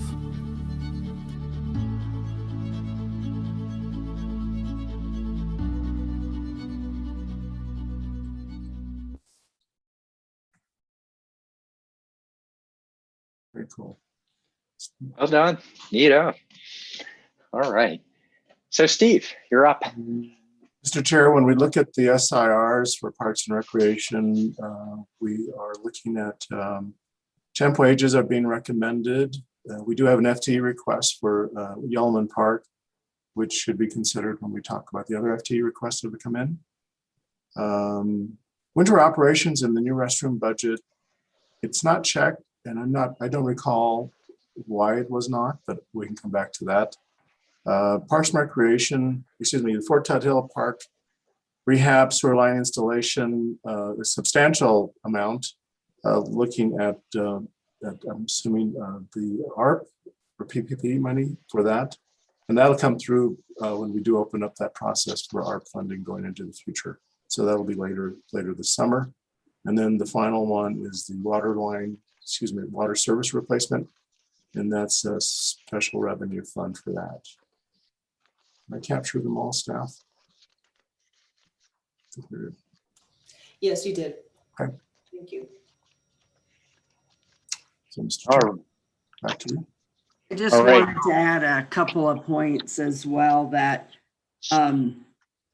if they're able to move ahead with resurfacing the parking lots, and I think anybody that's been out there, we've really got a liability situation there now with the parking lots.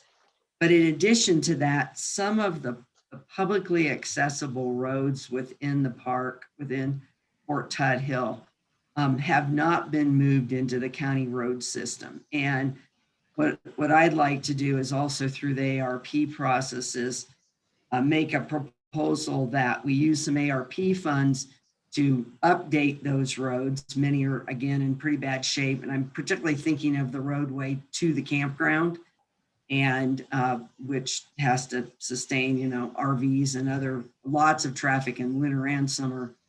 And a few select of the roads there, some are more used for our operational efforts and could remain dirt, but those that we upgrade those paved roads, and then we move them into the county road system so that they become maintained by the county, in perpetuity. But we use the ARP funds to get those paved as an investment. So that's something that we'll bring to you later, but something I wanted to point, I think, out in that process too. I think we could look at the roadway system that is in the county road system now, and would it benefit from widening so that we can add bike lanes, better pedestrian crossing.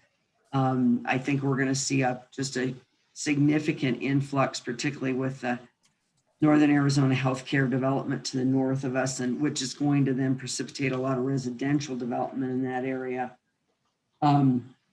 Another point I wanted to share was that with the winter request, that in addition to that, Cynthia is looking at putting out an RFP for winter services, which should generate some revenue. So I think we would have some revenue to offset at least some of that cost, probably not all the cost, but at least some of that cost. I just wanted to share those points as well. All right.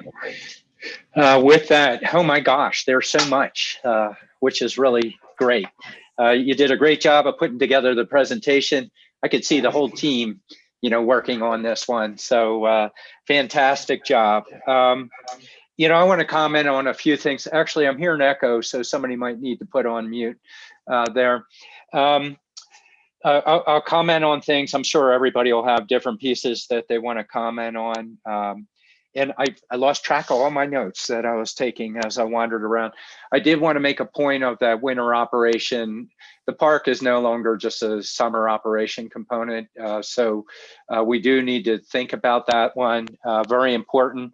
I know everybody's been hesitant on charging for parking. What we've had happen is by default, we have our private sector groups taking advantage of that. They charge, but we haven't been.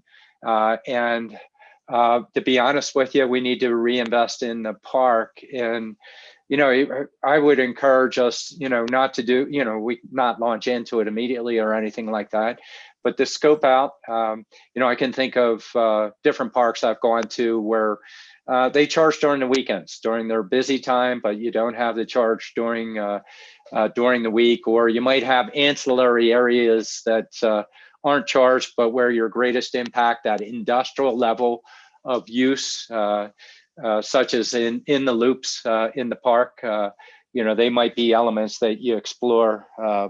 But I do think that we do need to invest in the winter operations. So as you had noted, Steve, the ARP option to at least bring it in and then maybe use money to make money. I did want to comment on the funds. It looks like part of the recommendation is on the repair and replacement from the private sector. But my suggestion, as I look at all the federal money that we've been able to do to bring in for the through the REPI process, that we give, don't suck it dry. Use the opportunity to use money to make money to build upon a successful process. And an example would be we have the potential to go out for further grants like we did with the Miller property, where we're paying for our maintenance in perpetuity. If we continue to build on that for other pieces in there, as well as the effort, we could get a regional coordination associated with it. I think some of the wintertime operations are a broader regional discussion. We need to focus on Parks and Rec. That's what we have here with the department. But we also have a crossover of what happens to some of our rural communities and or the Forest Service. So those are not to be solved today and not during budget, but they are, we're getting slammed. It's not just COVID amplified the effect currently, but a lot of people are coming here and using the public lands, and the infrastructure has not been organized. I think there is an opportunity for our staff to work together, let's say with the use Forest Service as an example. You could play it out with any of the public agencies, but use them as an example. Maybe we work together regionally to put us at the forefront of where impact areas are to tap into some of these federal funds that are coming in as the special funds, while also the Great American Outdoors Act is bringing funding in. So if we use our opportunity to create synergy to actually help our partners be lead premier applications for the funding, we might have money that creates an offset, law enforcement, LEOs. We don't have to do it all through the sheriff's office.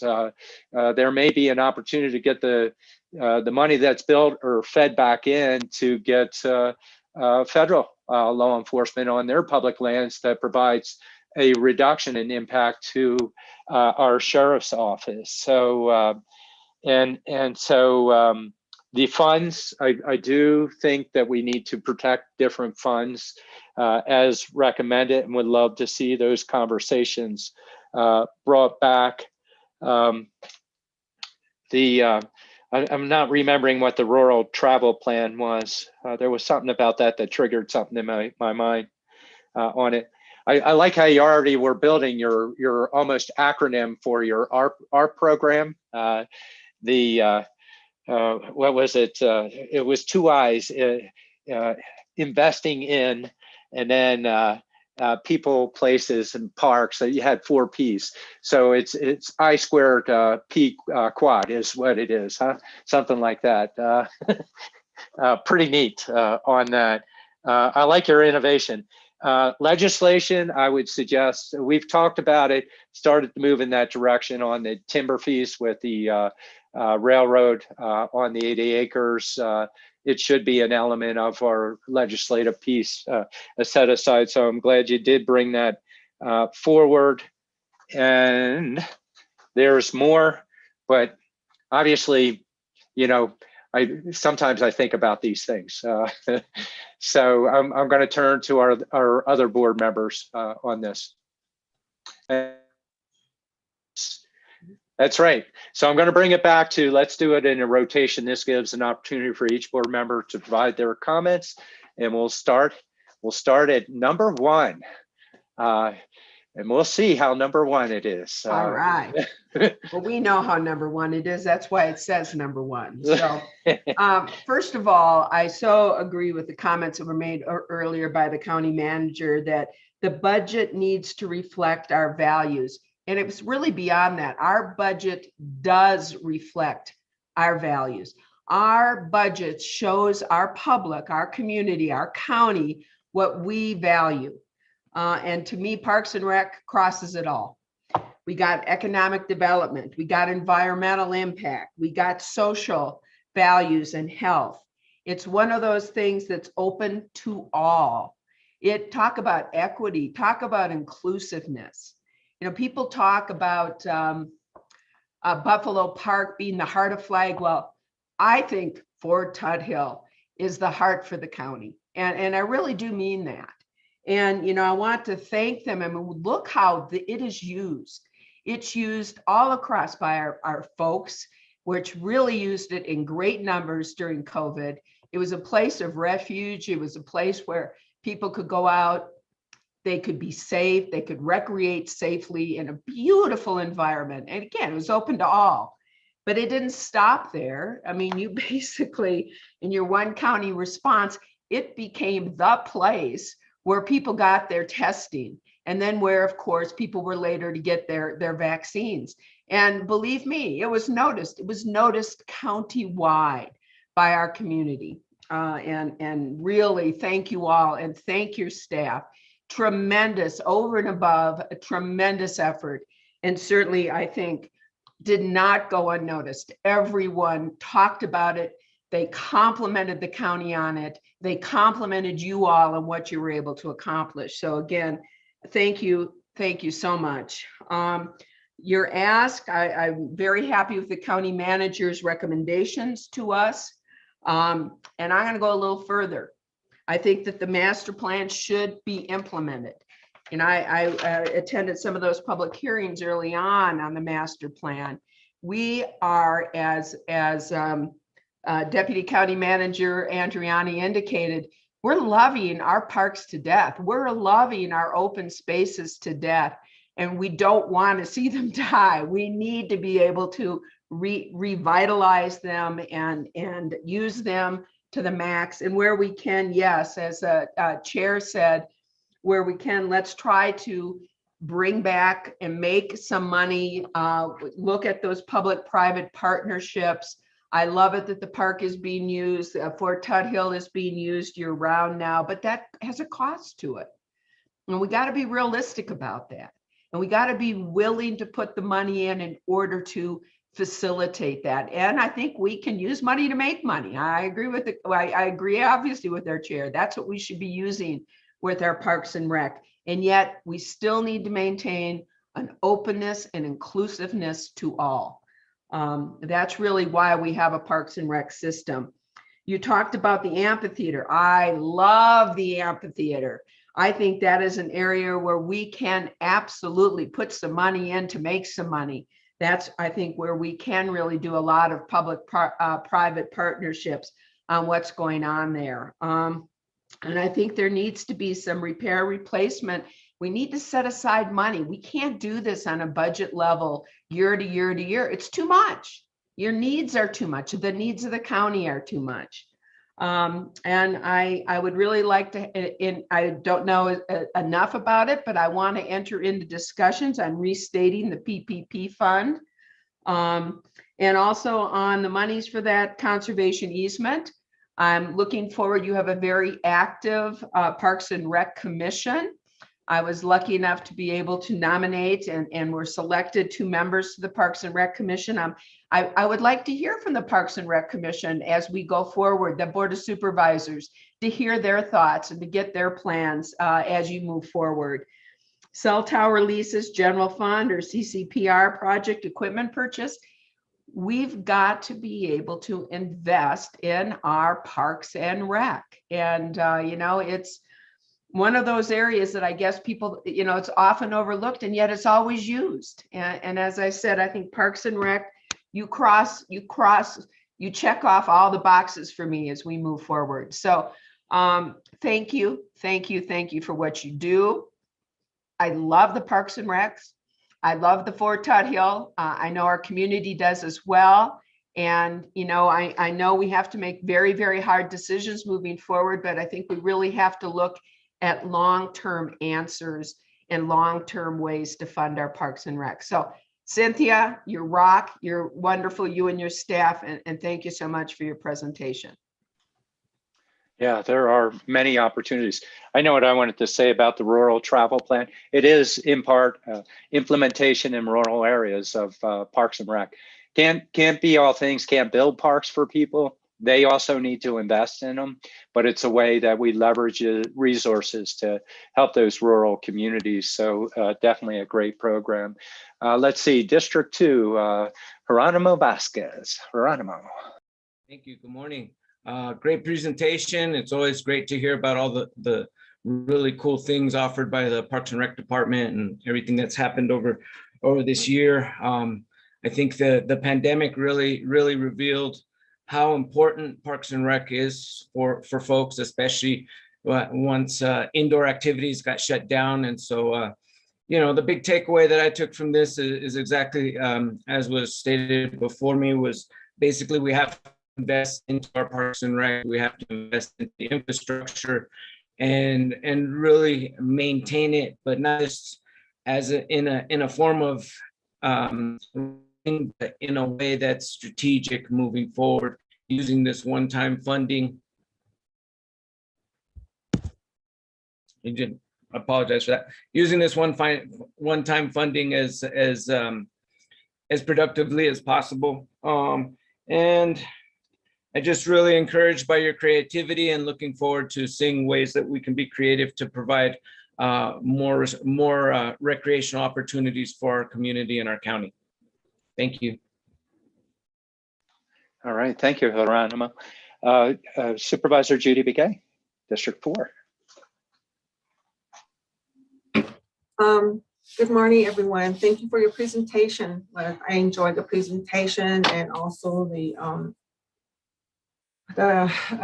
information that was shared with us. I think what I got from this is that I'm excited that you're looking for other revenue opportunities like the cell tower leases, and we certainly need to establish other parties that would be interested, like within partnerships and advocacy also, and also advocating for other dollars and grants within your organization. I think that's very important. Like we said, there's so much we can do. And also the American Rescue Plan dollars that come up. I think those are some areas that we can tap into for sewer, restrooms, commercial building floors, and all this stuff. And also Ramada's information, all that stuff that was given to us. So I think those are some of the opportunities and that we can look and certainly enhancing and expanding services to other areas of the county. I know that we're all spread out to do a lot within our departments.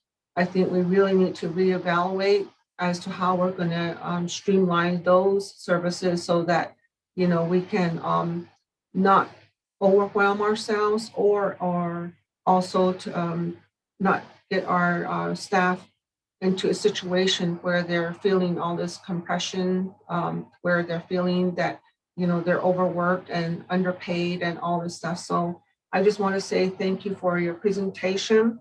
And currently you're looking for some funding. I'm thinking that, I'm doing a spreadsheet as we go along for all the departments that we're talking and see how much of the funding is being allocated for each and every funding request, and with priorities. I think it's important when you're doing budgets that you have priority 1, 2, 3 in your department budgets or funding requests, and that's very important. because we're not going to be able to fund everything out of the budgets that we have, the fundings that we have. So from general fund or other sources, but grant opportunities, that's a big plus. And I encourage all departments and to explore the opportunity.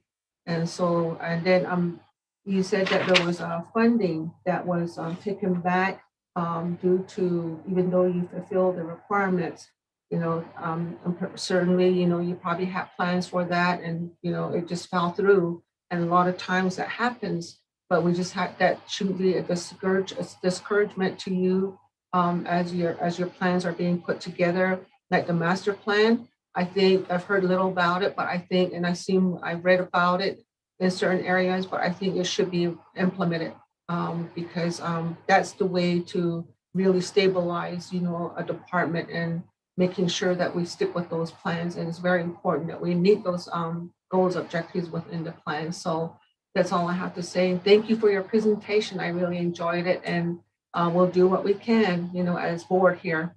Hat and Cinda, you and your staff department. Thank you. All right. And then we have Vice Chair Lena Fowler.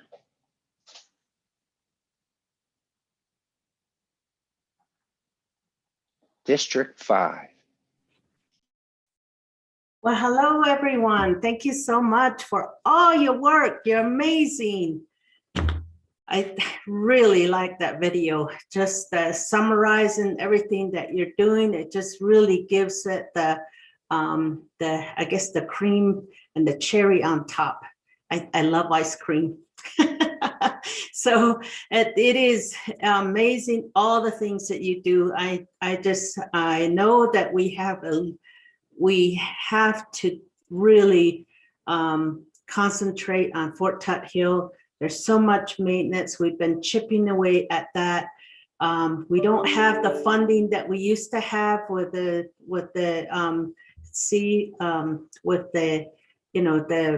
voter approve initiative. That's all gone. So now it's back on us. And once again, you're talking about grants.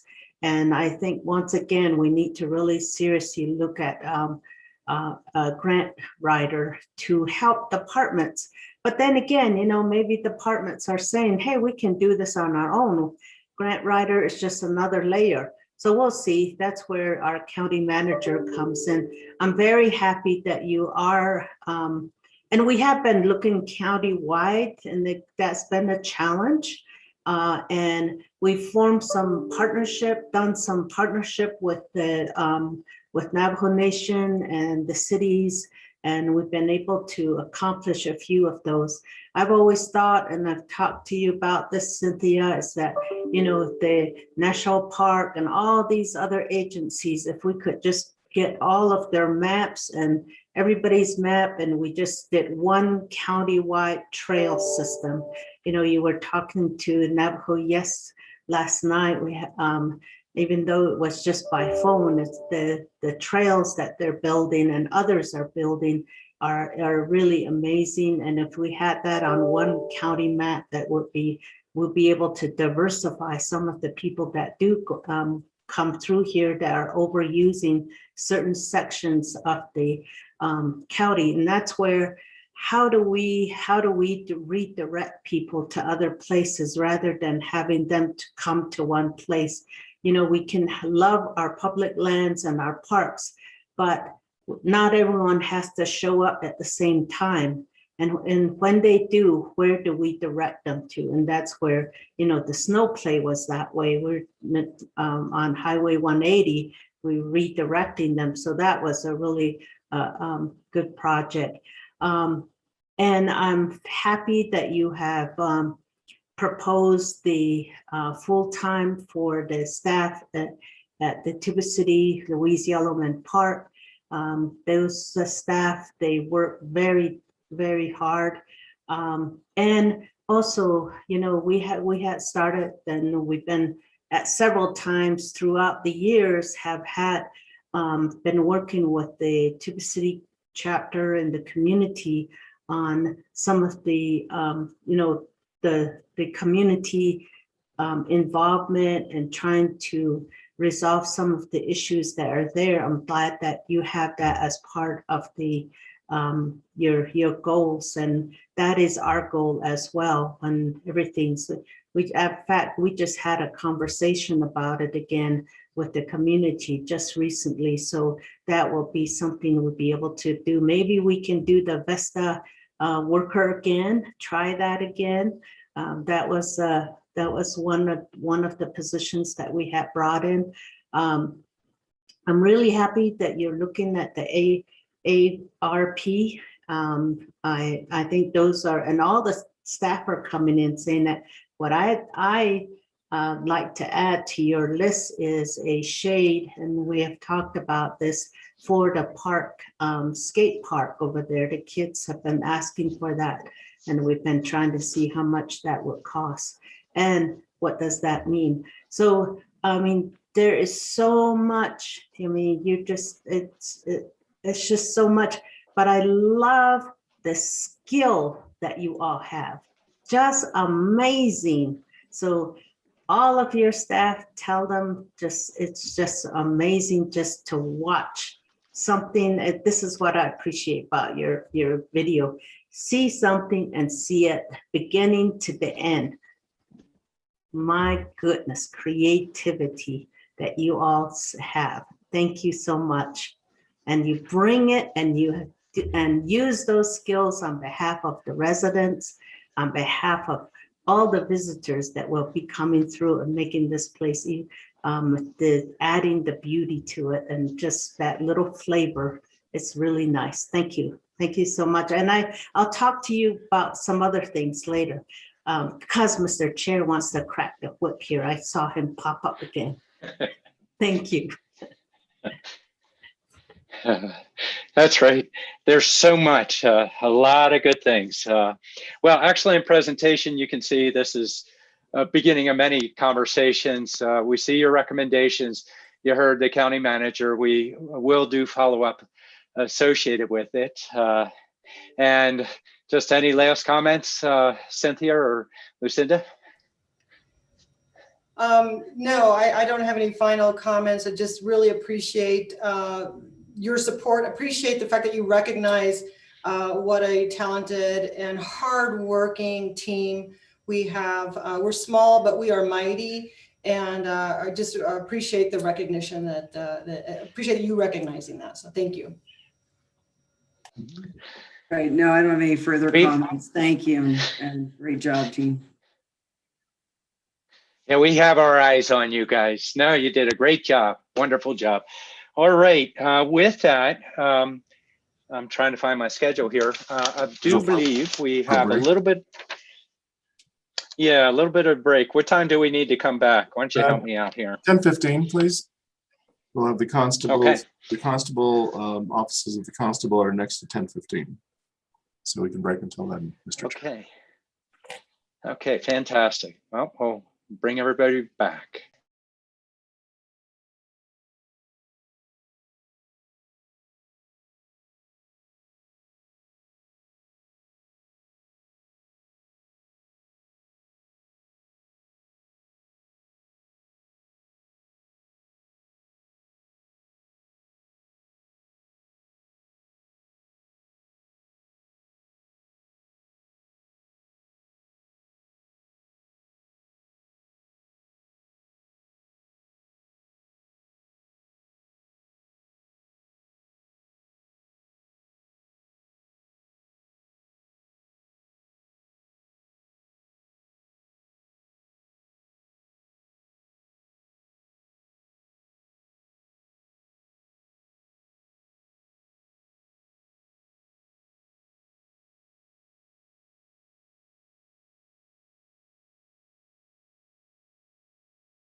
All right.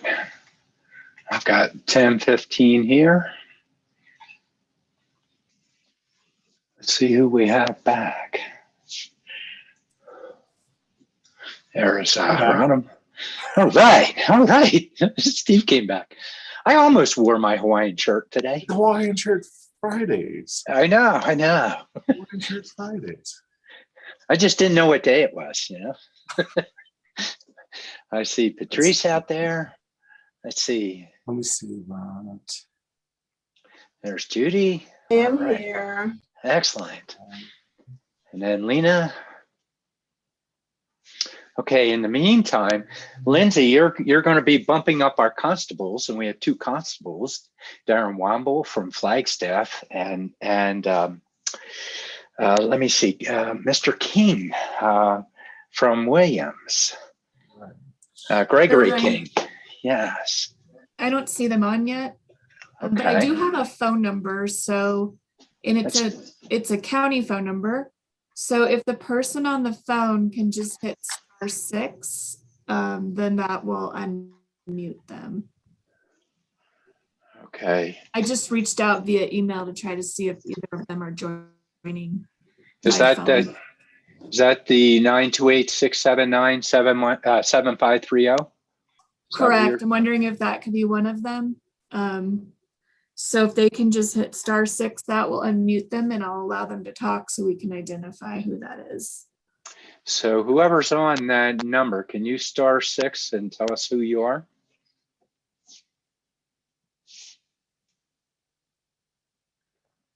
That's 928-679-7530. There you go. If you hit unmute, you're unmuted. Good morning. This is Darren. How are you? Doing well. Fantastic. All right. We're about ready to hop into it, Darren. So we brought you up and we can hear you. Do you know if Gregory King's going to present also, or is it just going to be you on behalf of the constables? It's just going to be me. Greg is actually at a firearms training course for this week. So he is actually down, I believe it's in Prescott Valley, doing that. So I don't believe he is going to be joining us today. Okay. Fantastic. So actually what we'll do, and I don't know if you had a chance to see our budget sessions, but we're going to go through a little bit of a welcome and introductions, which we're doing now. We'll ask for your department overview, and then we'll get into the board discussions associated with it. And so we'll start off with Steve, though. And Darren, it would help. We have a new board, all of us coming on board. If you explain a little bit about your office as well. Okay, Steve. Mr. Chair, members of the board, we've had a good meeting with the constables, both Constable Womble and Constable King, regarding their duties and the scope of their work in the Flagstaff precinct and the Williams precinct. We didn't have service improvement requests per se, but we did have, I think, a couple of adjustments we needed to make with some of the expense line items for Constable King, but I don't believe that had any impact on the budget. So I'm going to have to rely on Siri. If there's any outstanding issues on budget with regard to constables. Yes, thank you, County Manager Peru. I believe that all of the outstanding issues can be resolved outside of the budget discussion. So again, so at this point, Mr. Chair, members of the board, just a general update from Constable Womble would be in order at this time. Thank you. All right. So Darren, I'm going to go ahead and give you the floor. Good morning, sir, and good morning, board. My name is Darren Womble. I'm the constable for the Flagstaff Justice Court Precinct.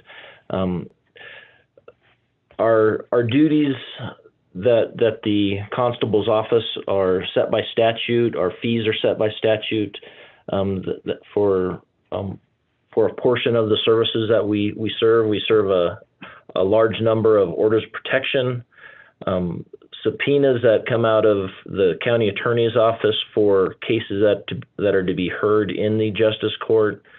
We serve process for civil litigation. Probably the majority of the cases that we serve are eviction actions that have been put on a level of moratorium this last year due to the COVID-19 situation. But many of the attorneys and some of the pro pers in town in the Flagstaff area have started to work around that by utilizing more of a breach of contract aspect.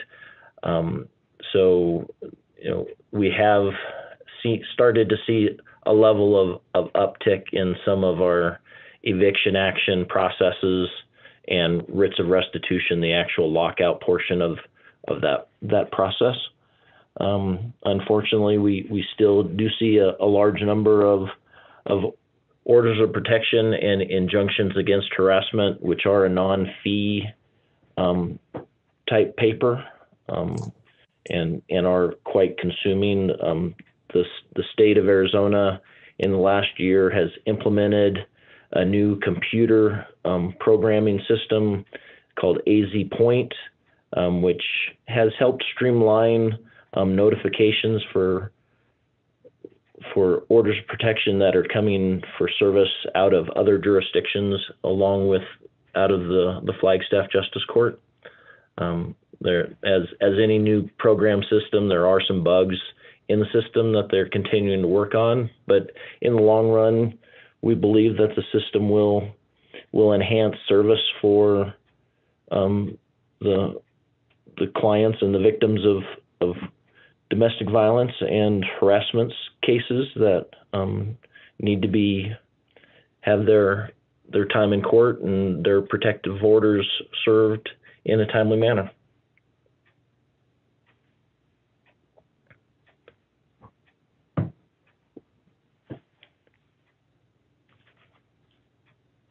You're mute. You go. Yep, I was muted. Yeah, do it again. Thank you, Darren. Any other updates in terms of trends that you're seeing, or? No, sir. We are definitely a reactionary entity, which we don't go out to solicit for process to be served. I mean, there are some of the processes that we do serve can be served by private process servers. The actual seizure of property cannot be. It can only be done by either the sheriff's office or the constable's office by statute. And then with the non-fee papers in reference to orders of protection and many criminal subpoenas, we definitely have a service to be utilized for, and but there are, it seems to be more people willing to get involved in the process service of small claims and or civil litigation. All right. So just I'll ask you a question. We're going to swing it through the board here. Your budget's pretty straightforward, as noted. It's statutory, and the question, and I was curious about the dynamic of evictions. Once the moratorium's removed, I would anticipate that you're going to definitely see an uptick of that. Do you have any sense of what that means by any chance, or no? I think there's more media hype, and definitely there is a potential for upticks in the Valley and in Tucson and and actually in other states. But a portion of the COVID relief, there are steps that the defendant has to take, and part of that is actually signing basically another lease agreement, in a sense that that pushes out their past dues. And so I'm seeing that as long as they are in compliance with that new contract that they're going into, the larger apartment complexes themselves will be compelled to follow their own new contracts. So I'm not necessarily expecting a huge influx on day one that the moratorium is lifted. It may be that there will be some, but the vast majority of the ones that I do and have done in the past, most of the defendants have moved out, did it, a midnight move out kind of a deal before I'm actually there doing the lockout itself. And I'm not having direct contact with those defendants, still being there, claiming that they can't move, because of COVID and those kind of things, even at this point in time. Okay, interesting. Okay, I'll turn to the board, and I believe we're where are we? We're number 2 presentation, I guess. So District 2, Supervisor Vasquez. Oh, good morning, everyone. Thank you for the presentation. The constable's role is something new to me, so it's definitely something to absorb. Very interesting to hear the effects of COVID on some of the work that you do. Thank you for your important services, and look forward to hearing more about it in the future. Thank you. Thank you, sir. And then District 4, Supervisor Begaye, Judy Begaye.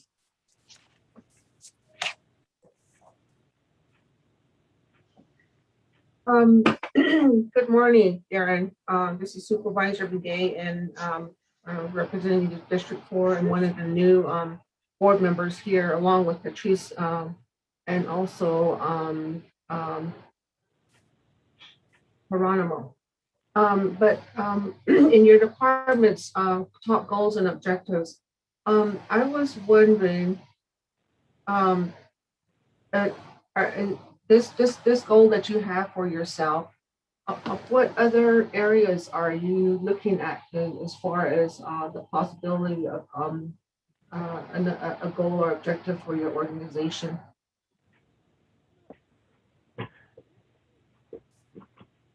You were broken on some of your requests or questioning of.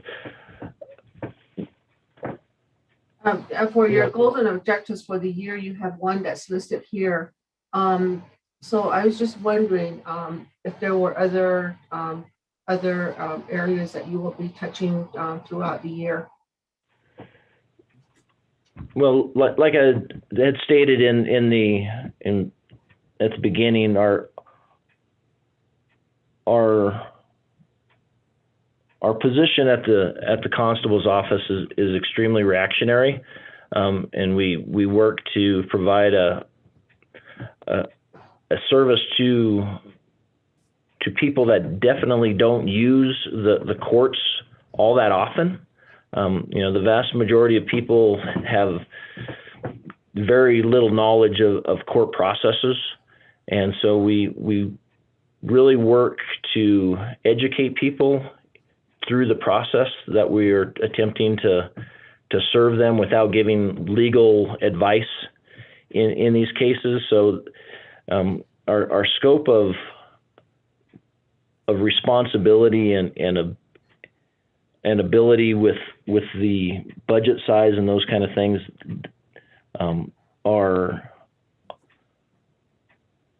our ability to expand and those kind of things is not something that we are looking to do. We look to continue to provide a service to the citizens of Coconino County, within our scope of duties in a very professional and timely manner. And we're definitely dealing with people at a point in time in their lives when they are very vulnerable and very much in need of a level of guidance. And we believe we serve that need in our everyday aspects of our job. Okay, thank you. And I certainly need to know more about the office functions and department functions, I should say. And so with that, I just want to say thank you for calling in and letting the board know of your goals, objectives for the year, and that you also stated that you have a lot. You work with subpoenas and restitutions, garnishments, protection orders, and things like that. Harassment court orders and all of that. So that's a big responsibility. And I see that you also implemented the AZ Point PO system. So that's good too. So I just want to say thank you, and certainly I'd like to know more about in the department as a whole, rather than what it has on here. I guess a little bit more detail, but I can do that on my own. So thank you again. I think both constables and in the job that they're doing here. Thank you. All right. Thank you, ma'am.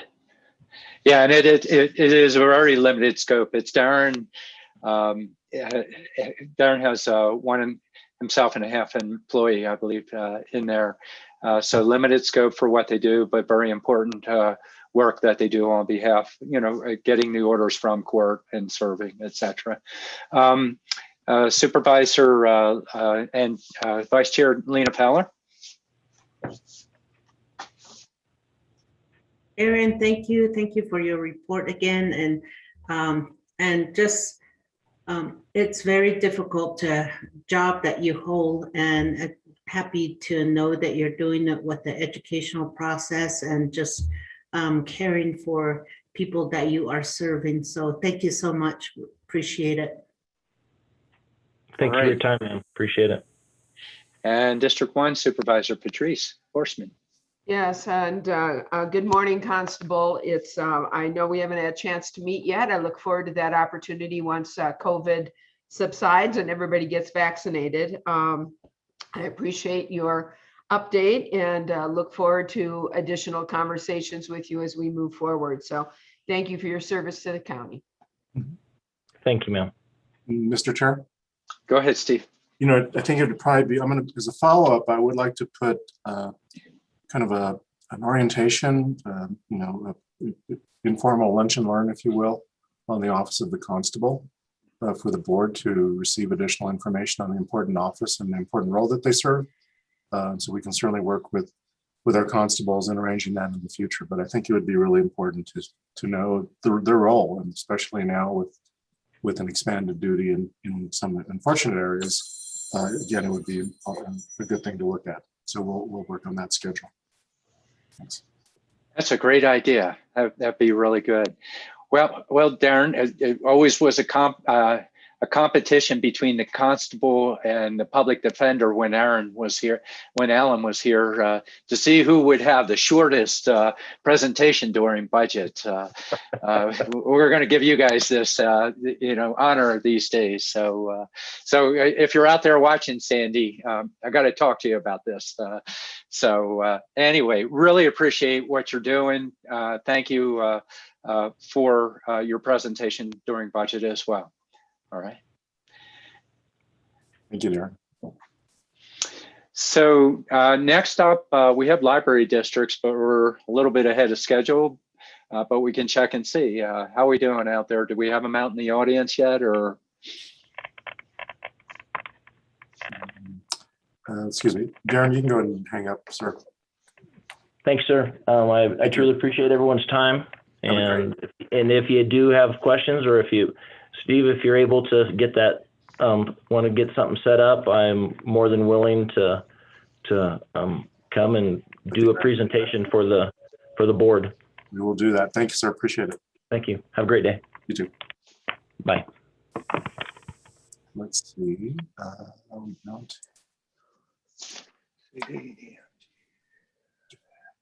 We're waiting on the reps for the library district. Mr. Chair, can I add a footnote to the Parks and Recreation presentation? Please. One of the stakeholder groups that we want to appreciate are the Friends of Coconino County Parks. So Friends of Coconino County Parks is a 501c3 that actually began under as an idea from an initiative from former Supervisor Paul Babbitt. And That it's is not true. Sorry, what? Oh, did you do it? I don't know. He was part of that. Yeah. I Okay, did. well, let's Said, give Paul, that this is to, what I'm trying to do. Let's give that to Matt. So this was created under Yeah. Matt's But Paul and I work together on it. Yes. Go ahead, Steve. Go ahead. But again, it's an important resource at the county.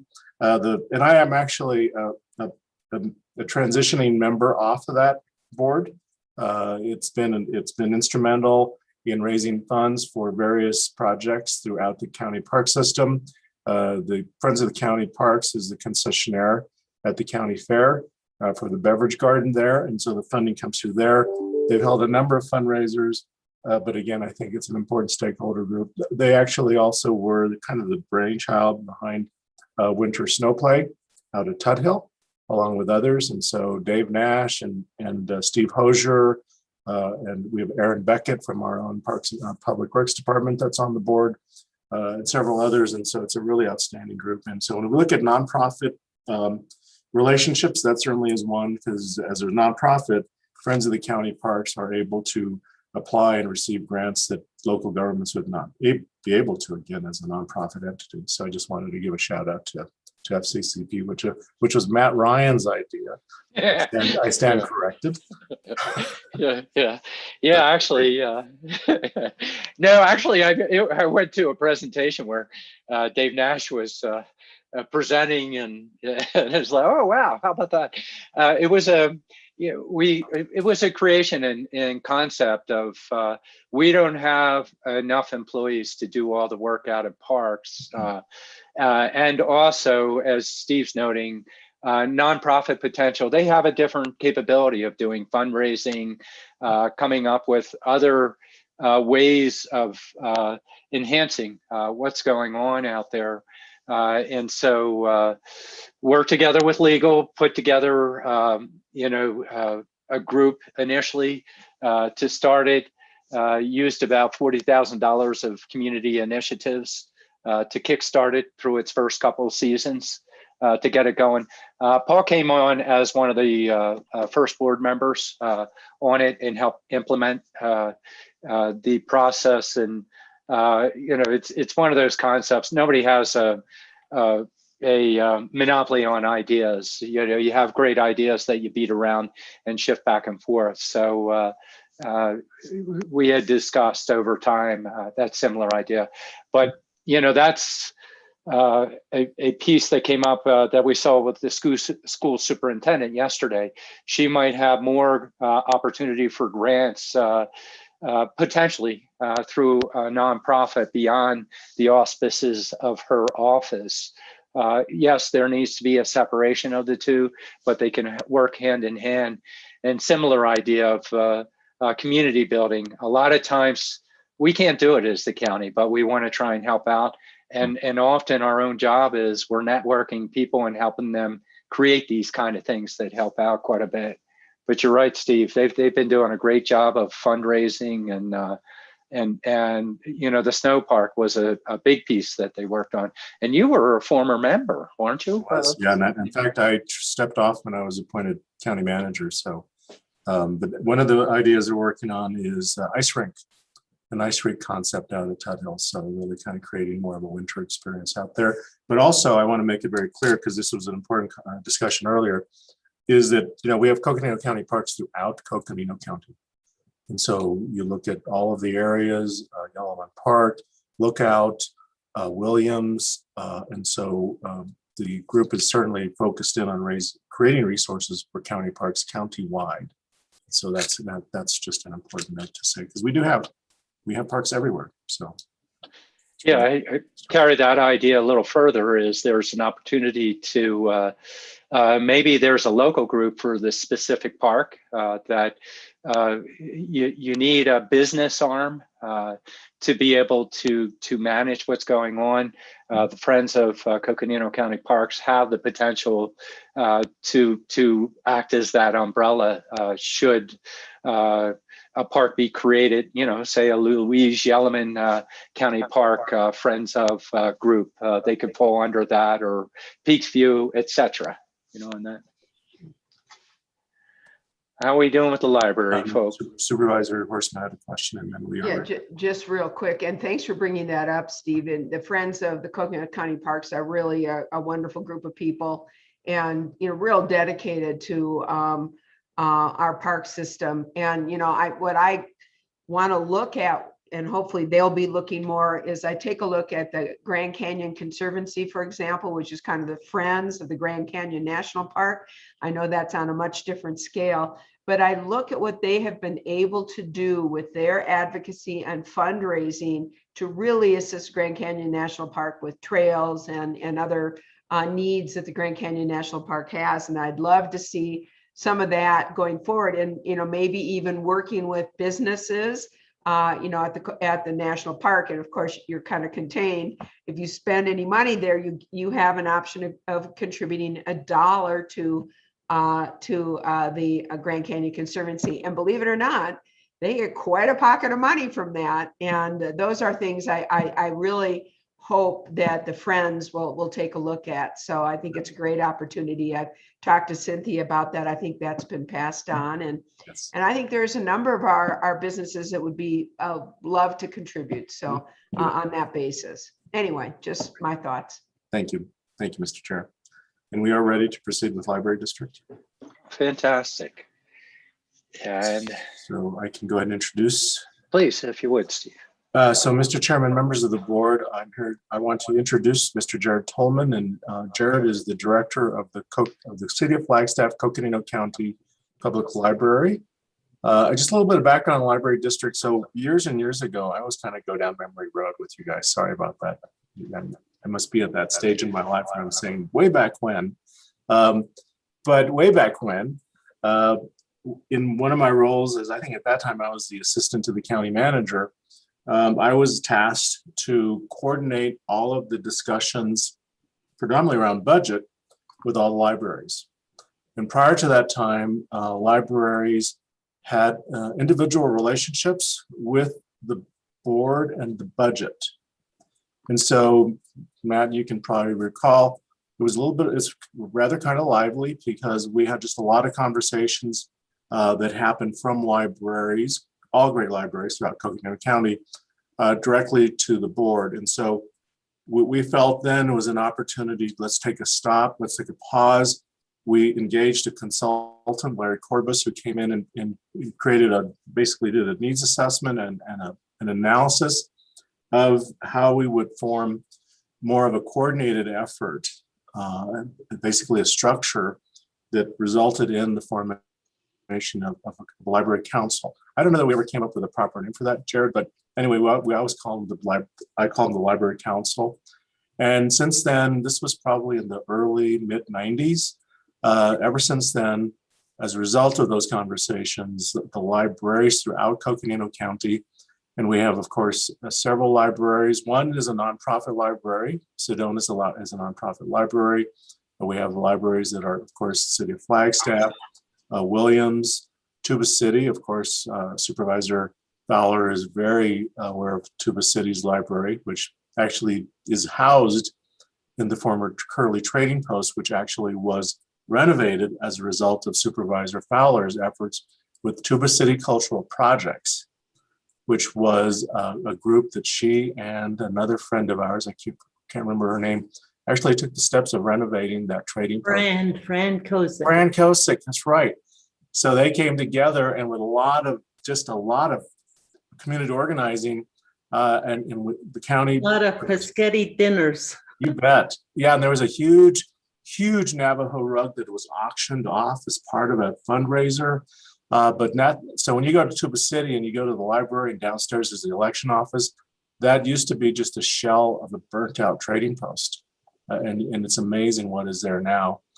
And of course, we have a Page, Fredonia, Tuba City, Forest Lakes. Little old Forest Lakes has a little library branch down there. And I say it's exciting to talk about it because what's evolved over time, and this took place with Jared's predecessors Ava Stone and Heidi and others who are basically library directors at City of Flagstaff, who basically assumed the responsibility to become a resource for our libraries. And so technology and interlibrary loan and all the things that we see in a modern library really came about as a result of cooperation and collaboration and commitment and passion from individuals like Jared and his predecessors. And so it's been such a group effort to do that. And so I think what was once then a kind of a competition for resources amongst the libraries to the library district is now a coordinated,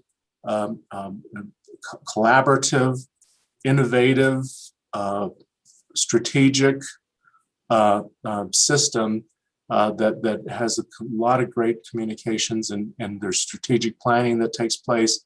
There's a technology, funding is set aside for technology, and it has become, again, what was then a lot of competing for resources is now coordinated. And so I'm really proud of having been involved in what was then to what is now. And I've not had the opportunity to sit down with Jared. And so it's good to see you again, Jared. But how's that for an intro? I'm excited again, but this is such a cool thing. And Mr. Chair, you might want to add some comments as well. My comments was all the hard work was done by you guys, because the competition for the board, you can imagine every single library district coming to a budget hearing and arguing for why they should get more on it, and all great needs, no question about it. But Steve, you guys put that together. I came in as the plan was being launched to implement with them. But again, a great example of how can you come together as a collective and really make it work in a meaningful way. And so, and Mr. Chair, so the library district is funded through a secondary property tax. And that is the main source of funding for the library district. Of course, cities and towns and municipalities, based on their own budget priorities, also invest in the library system as well. And so, again, the county-wide effort, though, is through the property tax collected through the library district.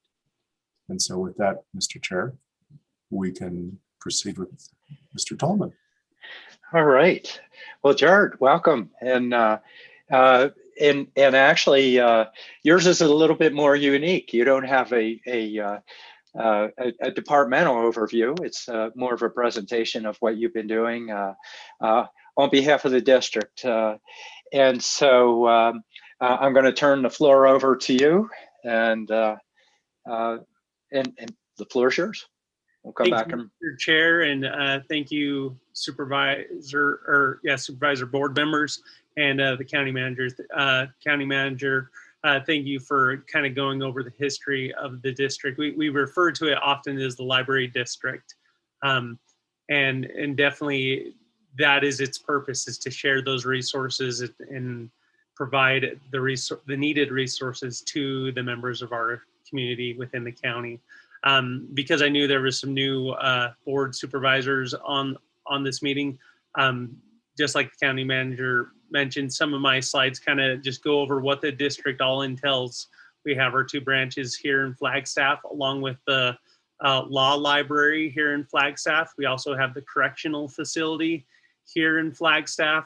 We also have a PALS mobile, which goes out to the schools here in Flagstaff to help provide early literacy materials for those teachers within the schools and for the students there.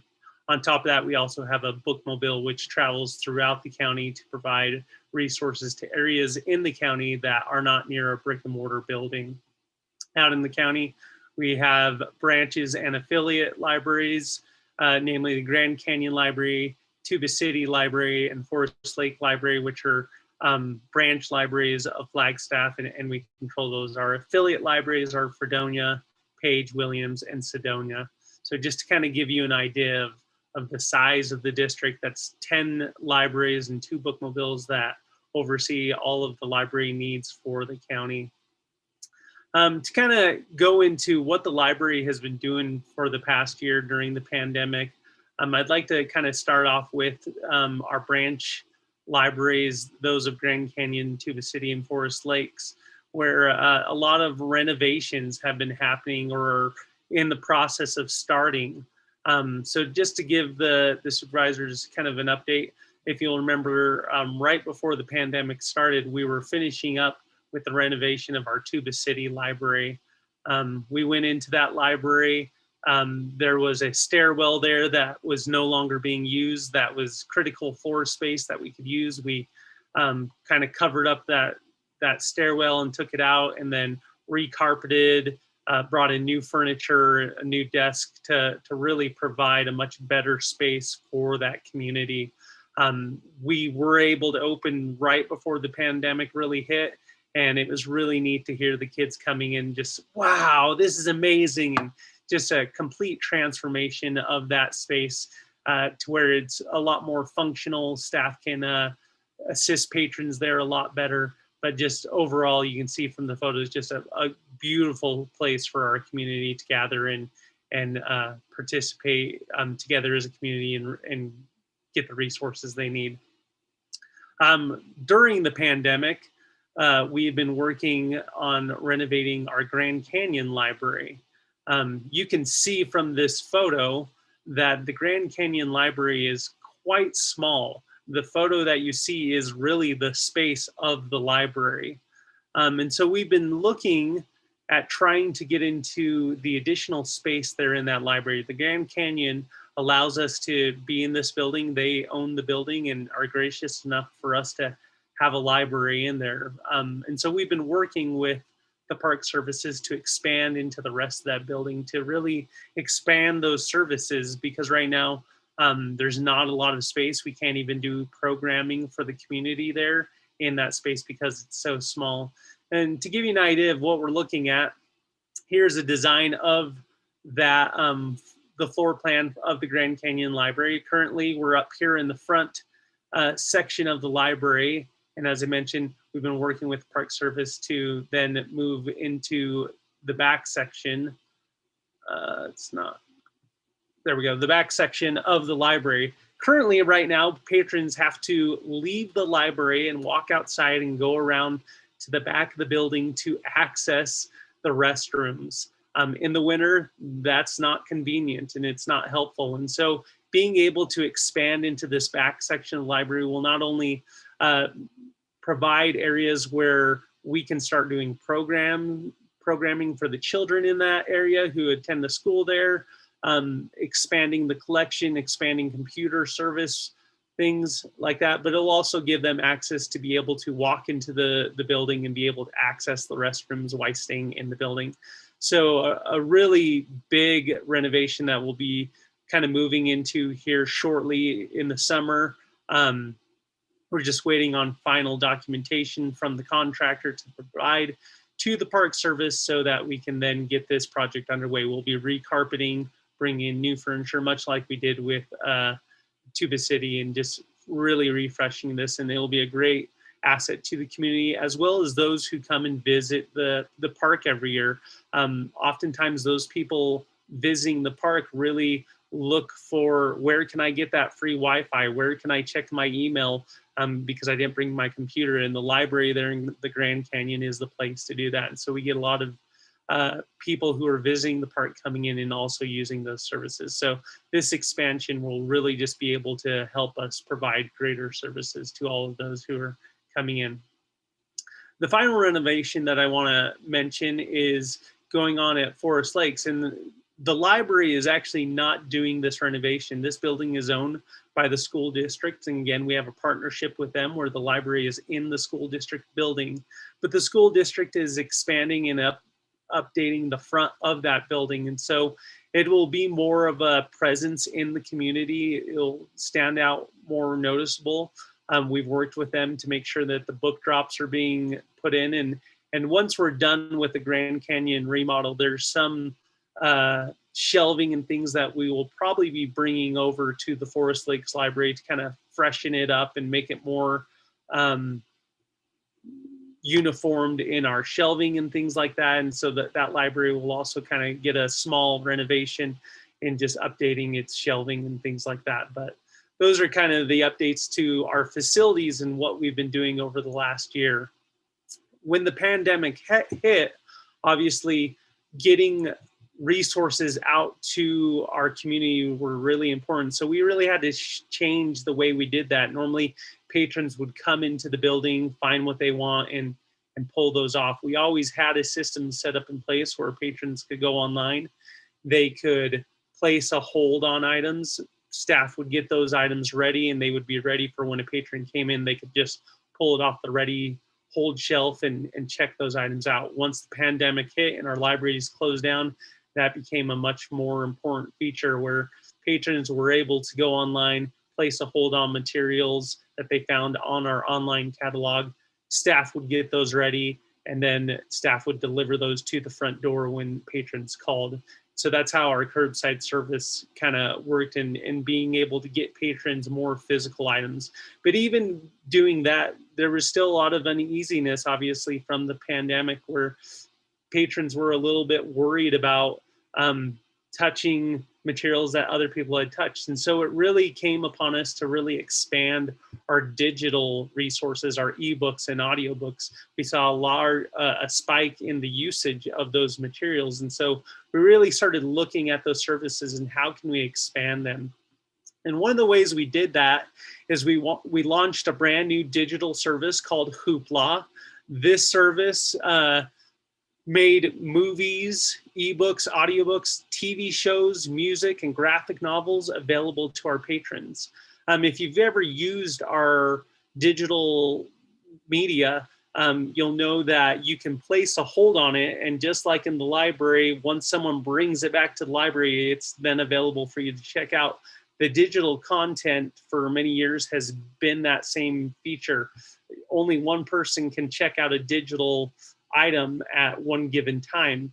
The benefit to Hoopla is they remove that. There's no waiting. If that item you see is there, you can click on it and check it out right away without having to wait for it to be returned by someone else who might be using it. And so this has been a very popular service to our community. We see somewhere on average anywhere from 600 to 800 people checking out materials through this service every month, just widely popular.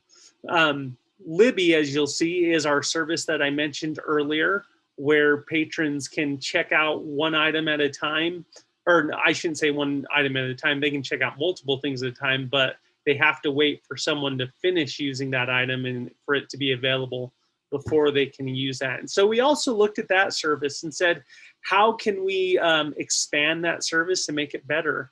And what we did is the state of Arizona came up with a partnership where these digital content that all these libraries throughout the state were buying, maybe there's a way to share them, because maybe we bought Alexander, the book about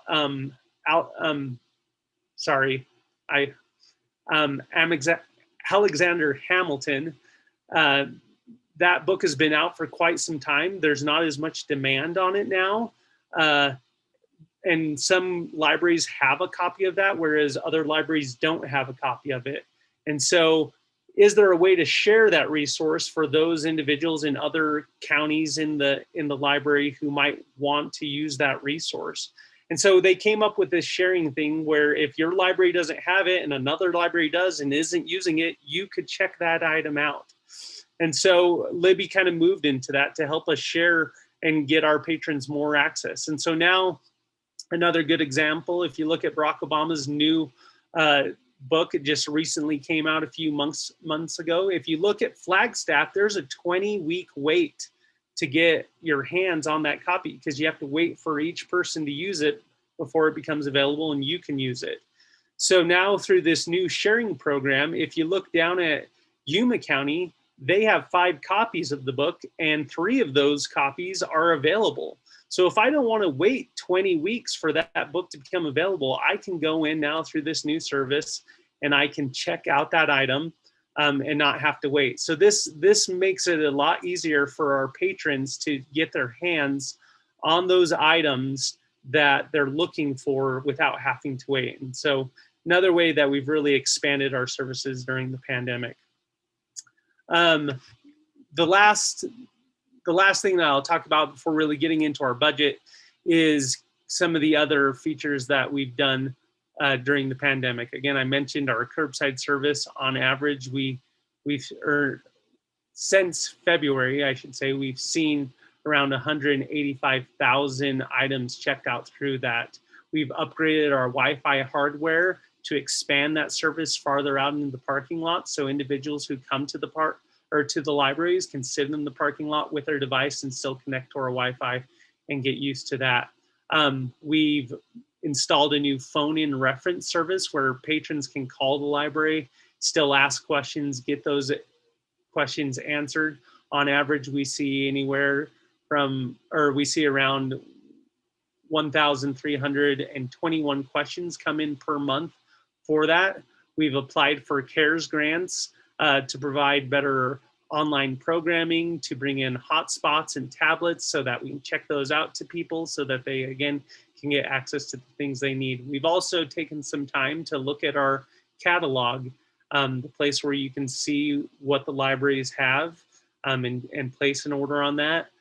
That's called our integrated library system. We looked at that system, updated it, so it's a much better service. It can give notifications to our patrons in much better ways than our previous one did.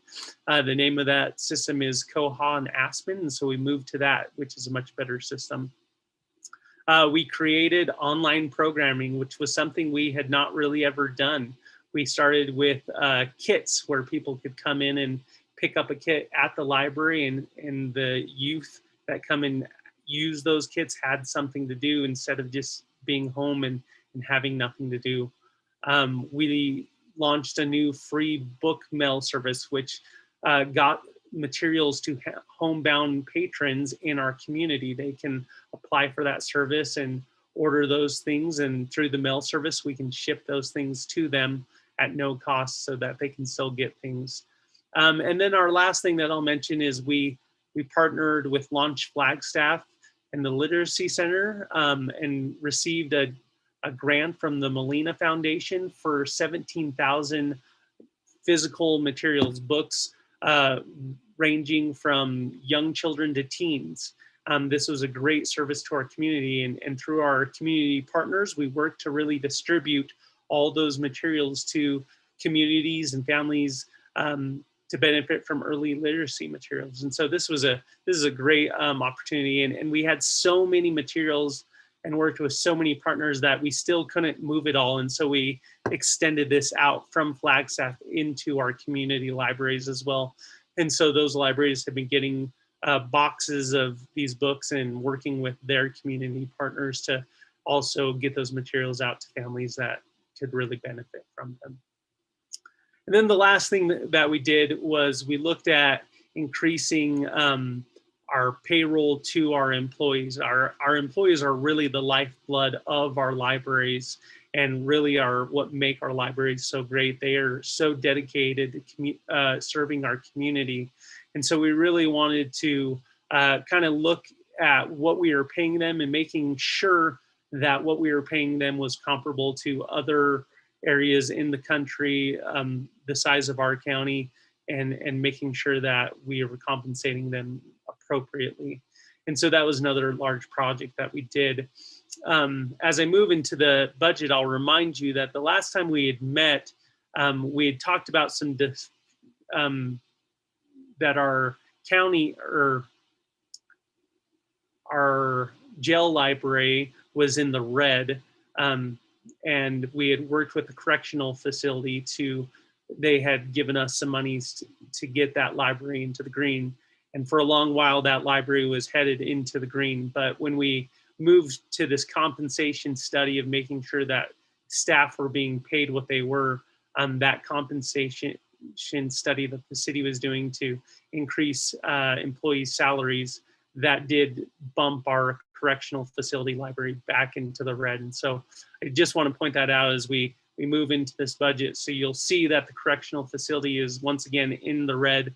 We do have plans to kind of look at the IGA and kind of shift some of those numbers so that the correctional facility is actually getting the funds that it needs. Unlike our other libraries, it can't count how many people are walking into the library. It can't count how many people are using computer services. And that's how the IGA is really established to distribute monies between the different libraries, is based on how much the community is using that library.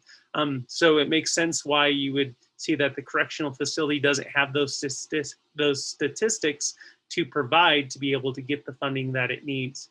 And so that's one of the changes we're going to be making to the IGA, to be able to get its percentage that it needs so that it can get back into the green.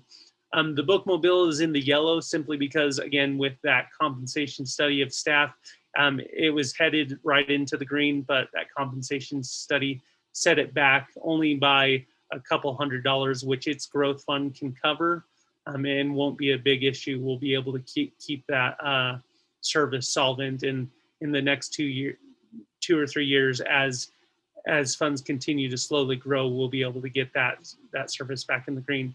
Other than those two issues, all of our other libraries financially are in the green and are moving forward well. You can see that here in this revenue comparison. Again, the jail and the bookmobile are the only two that are spending a little bit over what they're making. But again, the bookmobile can cover that in its growth fund, and the shortness in the jail will be able to cover that out of the library district general fund. We can make up that difference and make it solvent. But the others are right where they need to be. In comparison from our county libraries, when you look at our municipality libraries within cities, as the county manager mentioned, there is a tax fund that is the main fund for all of our libraries, but each municipality also has separate tax and separate funds that they also provide to the libraries to kind of help with their libraries. And so you can see here the base operations and where those funds fall, and again, they're still well within where they need to do. Part of the reason that we've been able to keep the libraries so solvent and working so well is our fund balance. The library district revenues kind of show you over the last decade, kind of show how we kept our libraries solvent. When the recession hit in 2008, we didn't see those effects really start to affect us until 2011. And because we had so much money set aside in the district fund balance, we were able to cover the shortages that we had with those fund balance and keep our libraries solvent and continuing to provide the same great service that we were. And now you can see this year we'll actually surpass where we were back in 2010 before the effects of the recession hit. And so we plan to see a steady increase in those. We do have some plans to use some of those funds for expanding new services and updating services so that libraries can still be relevant, but still planning to keep enough in there that if there is a downturn from the COVID pandemic or the closure of the plant up in Page, that we still have enough funds to keep our library solvent. Here you can see how much money is set aside in that library district fund. Again, you can see that it was going up, and then in 2012, we started to see a decrease as we started spending those funds out to help keep our library solvent through the recovery of the recession of 2008. And now, since 2018, we've slowly been building that back up and continue to keep that growing back up, because we know that recessions and things do happen, and we want to be able to keep funding our libraries the way they need to be funded and providing the services to our community. And so definitely we rely on that to not only improve services over time, but have it there as backup in case things like this pandemic do come and affect us negatively. And then lastly, just kind of a look at each county library's growth funds. Again, the detention center is the one that has always been the red. We were moving to a much better place when the county, the correctional facility provided us some additional funds. But again, that shortfall only being around $6,000, we can easily cover that from the library district. The bookmobile, you can see they have plenty of funds within their fund balance to cover the $13,000 that they're short. Same with Forest Lakes, it's just a minor number. But the ones that I really want to point out is the Grand Canyon. You can see in fiscal year 21, we're around $301,000 in there. That will go down due to the renovation that we're about to go there. We're planning on spending around $150,000 to do that renovation, but that fund balance should still be healthy and not an issue. We're still recovering from the Tuba Senior renovation, and those numbers are steadily going up year over year, as well as our library district fund continuing to grow year over year. And with that, I'm happy to open it up to any questions that any of the Board of Supervisors might have. And I turn back over to you, Mr. Chair. All right, thank you, Jared.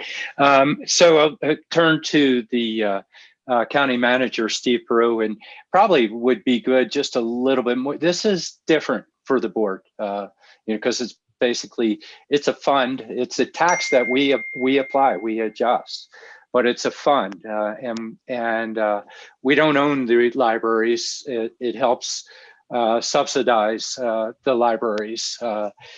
Is a simplistic way of putting it, but I'll turn it back over to Steve for a second, but it might help for additional explanation between you and Jared. Thanks. Jared, can you go ahead and unshare your screen so we can kind of get a bigger, there we go. Great, we can see each other now. So again, a good presentation on just an update on the various libraries. I think that, as Jared said, with COVID, a lot of reimagining how to provide service. I think it also has provided the opportunity for us to expand how we can connect to our our patrons virtually. There's always a need for that. I think, in the last few years, we've always seen, and it's very real, that libraries have become a very important hub of the community. Individuals go in there from individuals who may be unsheltered and want to, take a break, to community meetings that take place. Of course, the patrons that come in, the kids services, children's services are hugely important. And then of course, the areas with corrections, the law, and as well as the law library. So again, it's a really multi-dimensional resource that we use here within our communities. And so again, really a lot of credit to the library district and the member libraries in that, because all of their leadership, when you put it all in a collaborative structure, works well. So I'm going to stop and turn it back to you, Mr. Chair, to see if we want to open it up to board members. Okay, and I'll do that. And Jared, if you have responses, don't hesitate. But I'll turn to, I was rolling through numerically, but in this case, we have a board member that's a representative on one of the boards. So we have Lena Fowler that acts in that capacity. So I'll go to Lena first on this. Thank you. I did serve quite a number of years on the library board. Thank you for your presentation. And, early on in the pandemic, we realized that people needed access, especially students. And then the NAU students and these college students were sent home, and the board, we had a conversation and we said, well, how do we allow internet access in these places? How do we do this? So we decided that all of our library, or all of the buildings that can be lit up should be lit up. And we asked the cities to do the same, and the businesses. However, the library has always been that. And if you're in Tuba City, just one example, you'll see people parked outside and sitting in their vehicle, in their trucks, And you wonder why they're sitting there so long. It's because they're using the internet access. And these locations where there are great challenges, the library plays such a great role. And the libraries are the hub of our communities. When the children are let out, where are they walking to? They walk to the library because there's children activities that are there. Community meetings, networking meetings happen there. Really happy with the ebooks that came on. If somebody doesn't have a computer there to be checked out, and it has figured out, our library system has figured out the partnership with the different municipalities. So thank you for your presentation. And I like to see how, I guess when the jail district comes and presents, maybe we can talk about the budget there. The mobile library, the mobile bookmobile. I'm trying to, what was the name? Anyway, people really look forward to that little bookmobile that comes around. And we were talking about a kiosk at one time for books, and how is that still in the works, or do we need another vehicle, a new vehicle? Because that was one of the issue, is that the mobile is getting old. Thanks for that question, Supervisor Fowler. We are still looking at that. I am in the process of preparing a presentation for the Board of Supervisors. That's one of the things that we have scheduled to meet with County Manager and kind of bring him up to speed on before we do, just to make sure that still is an option and something we still want to look at, because we believe it will be a much better service than our current system now. Yeah, that's really good. Yes, I know that just because I was, homebound in Tuba City, our librarians, Trish and Pearl and the team there, they've been busy. It's not like they've been at home, and I really like the way that the whole, just more space for the children there, and the steps. We put those steps in because we thought that was going to be the steps. Then when the inspection came around, they told us that we have to have it like outside, and then so you have to have an elevator. The elevator was the first elevator in Tuba City. We never envisioned an elevator, and we had to do more fundraising. But that was that's a really good use of that space, how that's been developed. And then in the Tuba City Library, we have our elections office in there as well. And there's a great collaboration in all these libraries with the local communities. So thank you so much. I just think that our library system is such a great example for a community service that stretches all parts of our counties. So thank you so much. All right. I was kind of searching around and seeing what our rate was and checking in. Let's see, swing it up. I think I had Judy queued up numerically to go next. Supervisor Begaye. Good morning, Jared.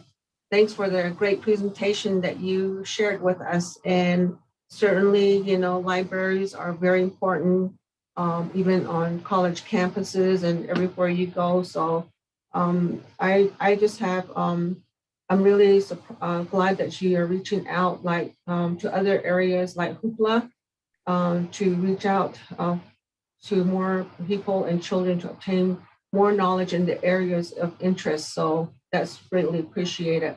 One of the things that I wanted to mention was I'm certain there may be opportunities to expand services to other rural areas to serve all the county residents. So I think starting off maybe with a bookmobile. I think, that's something that we need to look at. I know that, funding may be an issue, but I think we're here to serve all our county residents, even across the board. So, but again, I'm thankful that you came forth and appreciate all the information, the graphs, and very detailed graphs that you presented to us. And so I just want to say thank you very much. And maybe one day we'll talk. Thank you. Actually, I was checking in with Steve to see who our rep was, and he was checking. I had forgotten, and I apologize. I said Lena was, but Judy apparently is our supervisor rep on the board. So my apologies. I should have given you the floor first, Judy. I owe you now. Let's see. Next up would be Patrice. Yes, hi, and thank you, Jared. I appreciate the overview on the library district, and I agree with the comments that are being made. Obviously this library is a hub for the community, has been for many, many, many years. It made me very sad when they stopped Sunday, when they were closed on Sunday, because it has in place such an important role for our community, and glad that that has changed again. So. And in terms of providing services to rural areas, the library is one of those areas that in fact does. And we look at a number of the outlying rural communities that have benefited from the libraries and the library district. So I commend you on the work that you've done with COVID. You all stepped up and continued to provide services for our community. Upgrading the Wi-Fi to extending the signal was so important for the members of our community and for the kids.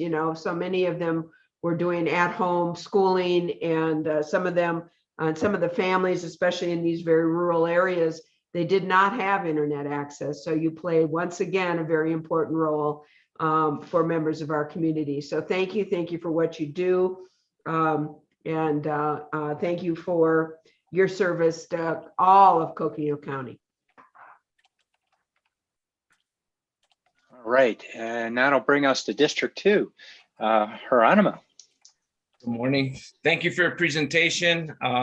It was nice to learn about all the efforts of the county concerning library and literacy issues, and libraries are a very important public space.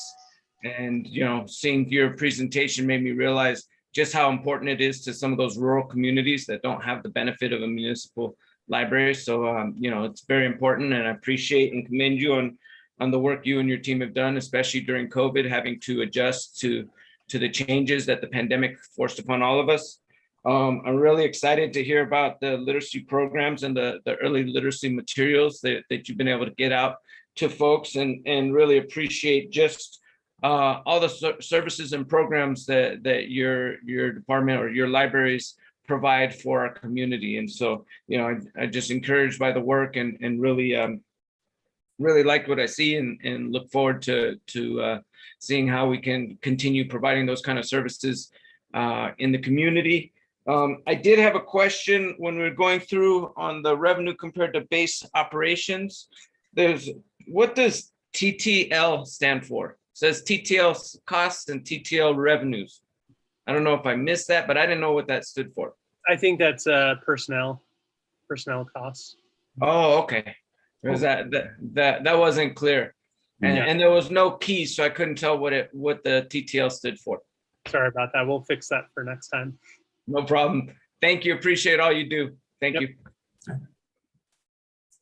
And then I'll swing back into it just for a moment. One thing to Jared, it's been great to see how you've been able to grab this with the many challenges that you've had, and improving services, capital, distribution. Really have done a wonderful job with that. For the sake of the board, a couple of different elements. Again, it's kind of unique. So we set a levy, and it's 0.2556 right now. on that. We don't change it often. Usually our discussion back to Jared would be work together with the county manager, but also work with the library district directors, coordinate your plan. If you have an ask, it better be a good reason for it. But it's a discussion ahead of time. And just so you're aware, someday there might be an ask of the board and you'll say, well, what's our role in this? That's an element associated with it.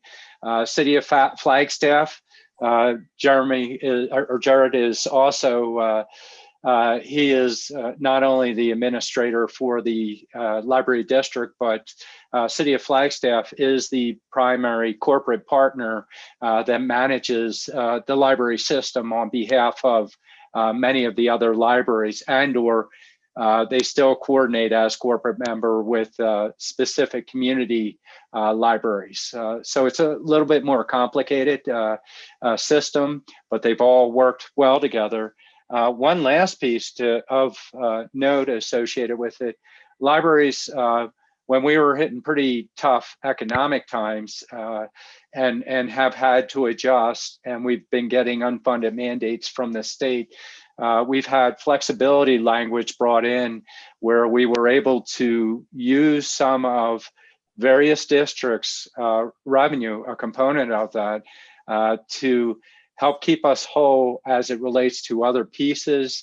So the library districts have been subject to flexibility language and have not been able to do to their full capability of what they needed to do because we were drawing off in that way. So fairness in budget discussions, that the board's aware of that component. And if I messed anything up, Jared, correct me on that. Mr. Chair, that you sound right on that, or everything sounded good to me. Yeah, the only thing I would add is just that is the goal of the libraries, is to be that community builder, to build strong communities.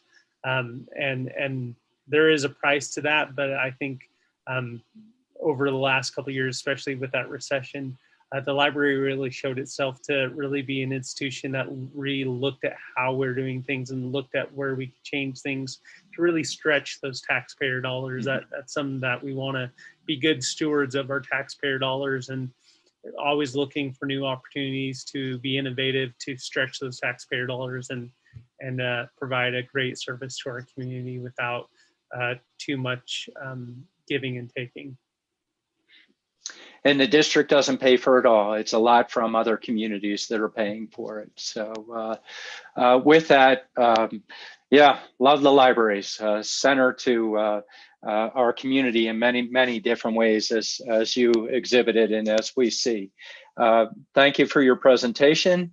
I'm not seeing anything further from the board on this. And again, we all appreciate the work that you do, Jared, you and your staff. Thanks, Jared. Take care. Okay, next, we just have wrap up for the day, but we want to get out of here by noon, if not sooner. And so I'll turn back to Steve. Mr. Chair, members of the board, Siri, do we have a wrap up slide, or are we working on that for the afternoon? Thanks, Steve. We were adding the comments from this morning, and we would like to be able to share that after we just make sure everyone we captured everything. Right. So we'll be assembling follow-up notes from this morning and sending them out to you later on today, and then that will serve as our basis for discussion starting on Monday.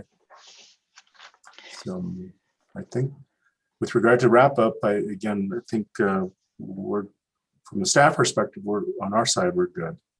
Well, let me check in with each of the board members. I'll just roll through for everybody. We're wrapping up for the week. Just to note, Monday we'll be starting at 8 o'clock, but I'll go and I'll just go numerically. I don't know where I left off. Patrice, number one, you get to go number one. There you go. It's good to be number one. Actually, once again, great job. Thank you.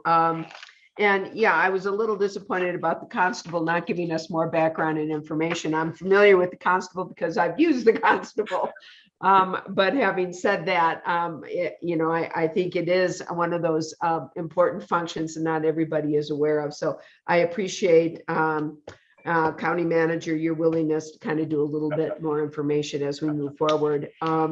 And of course, really important information on Parks and Rec. I really look forward to continuing discussions and long-term planning with regards to Parks and Rec. It's one of those crown jewels that we have here in Coconino County that's really unique. Just having Fort Tuthill, not to mention the rest of the county parks. And so I really look forward to greater discussions and long-range planning with regards to that. Library districts and I sat in on some of the budget discussions from last year and also setting the tax rate. And they certainly, talk about getting a bang for your buck. We get our bang for our buck with the library. So thank you. Appreciate all your hard work and your staff's hard work. All right. Thanks, Patrice. Hieronymo?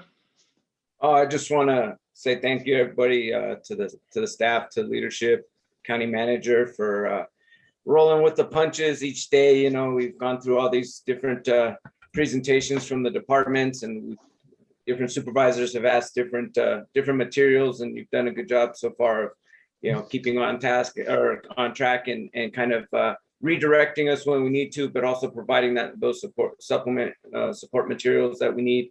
I'm looking forward to getting through the last of the department presentations, so then we can really look at everything on the table and see how we can find the most synergy and best way to move forward for this next year. So good job, everyone. Thank you. It's been a rough week, but it's been a good week, and I appreciate all your hard work. Thank you.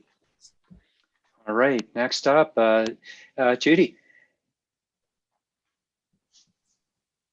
Wow. I just enjoyed the presentations this morning, and I don't want to ask any more questions on the constable. So, but Steve, thank you for wanting to have them put a presentation together and provide that to us. The other thing is, I remember where the Coconino Fair used to be held at in the previous location. It took me all the way back to when I was 8 and 9 years old. I remember we butchered a sheep, and we would just go under any tree and then just pitch a little tent there, not even a tent, it's just an open space area where, we hung all the meat just for jerky and stuff like that. And we brought our pots and pans, our grills, and, our clothes were just in like little bundles here and there, and nobody touched it, nobody took it, and then you go to the carnival place, and oh my gosh, and then you go to the rodeo, and it was just a place of, like, talk about the hub of a community too. I mean, it was neat. But right now you can't do that. Somebody's gonna walk off with your propane or whatever, then they're gonna take it. But it took me all the way back. I remember we used to take our wagon off from from coal mine to Tuba City and catch a ride from there with someone that had a vehicle. And so it was interesting. And when we talked about parks and recreation, it started drifting off for a bit there and thinking all the way back, how things were back then and how it is now.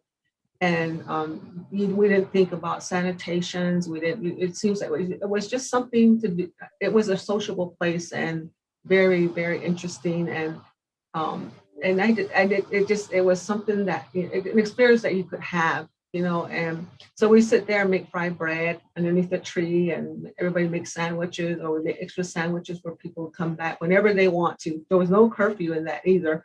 But it took me all the way back. But nonetheless, I think, we really need to look at all the presentations, from the beginning of day one all the way up to now, and just kind of wait for the upcoming ones and to see how we're going to address, and with priorities. I think that would really help us too.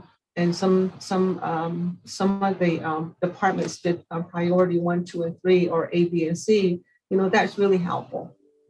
So those type of things. But I just want to say I enjoy the presentations, and there's room for expansion of delivery of services and working with people within our county, county residents, with our county residents. So I'm seeing a lot, and I just wanted to thank my colleagues and Steve and all the presenters, and in fact, all the staff, because the staff are the ones that are our backbone. And, you know, they do all the work and everything. And we're here just to, you know, give them some resources and give them some type of help, you know, in some type of agreements or, you know, approving things for them here and there. So I appreciate the staff. And so there's a lot of other issues that, you know, we talked about so far, but I don't want to reiterate that. But I just want to say thank you, Mr. Chair, Vice Chair, and also the county manager. Again, I'm looking forward to next week, and we had two big work packets that are here before us for next week, and it's going to be something. You know, we're going to have long days and stuff like that, but that's what we're out there for, you know, for our communities that we serve, so in our district. So thank you very much. Yes, we do have long days ahead. It's one of those ones, I ran for this office, didn't I? That's right. So next up, Vice Chair, Lena.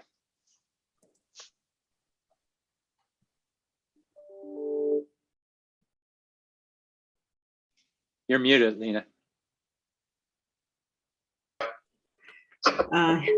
Yes. Hello. Okay, and a phone call. Thank you. I just want to thank all the staff. Everything is great. So I'm looking forward to all the meetings that are coming up. Thank you so much. Thank you, Mr. Chair. Yeah, and I won't belabor it. Just a second here.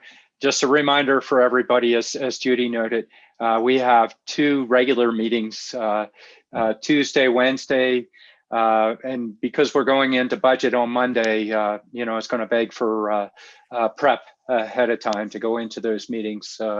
Very important issues, definitely want to apply ourselves associated with it. We begin at 8 o'clock on Monday. I'll acknowledge, just as everybody else did, Steve, Steph, Siri, your crew. My gosh, we put in the hours. These guys continue and put on long hours. We really appreciate all the great work that you've done with this. I did want to note, you know, just acknowledge this budget book has been the best budget book I've ever used. It's very smooth. Not only that, but the presentations by the departments are, it's not like we're getting an explanation of what they're doing. It's not limited to a specific parameter so much as, you know, here's what they're doing, here's what their challenges are, and some of their needs associated with it. So my compliments to all the work that you and your staff have done with this. With that, Steve, did you want to adjourn the meeting today? Oh, with that, Mr. Chair, you'll delegate that authority to me? Oh, that'd be kind of cool. Yeah. Cut it. With no other discussion, I will hereby, on behalf of the Chair of the Board of Supervisors, adjourn today's meeting and wish you all a very pleasant weekend. Have a great weekend, everybody. Thanks for all your hard work. Take care. Bye-bye. Bye. Thank you, everyone. Have a great weekend. Job well done. Bye. Bye.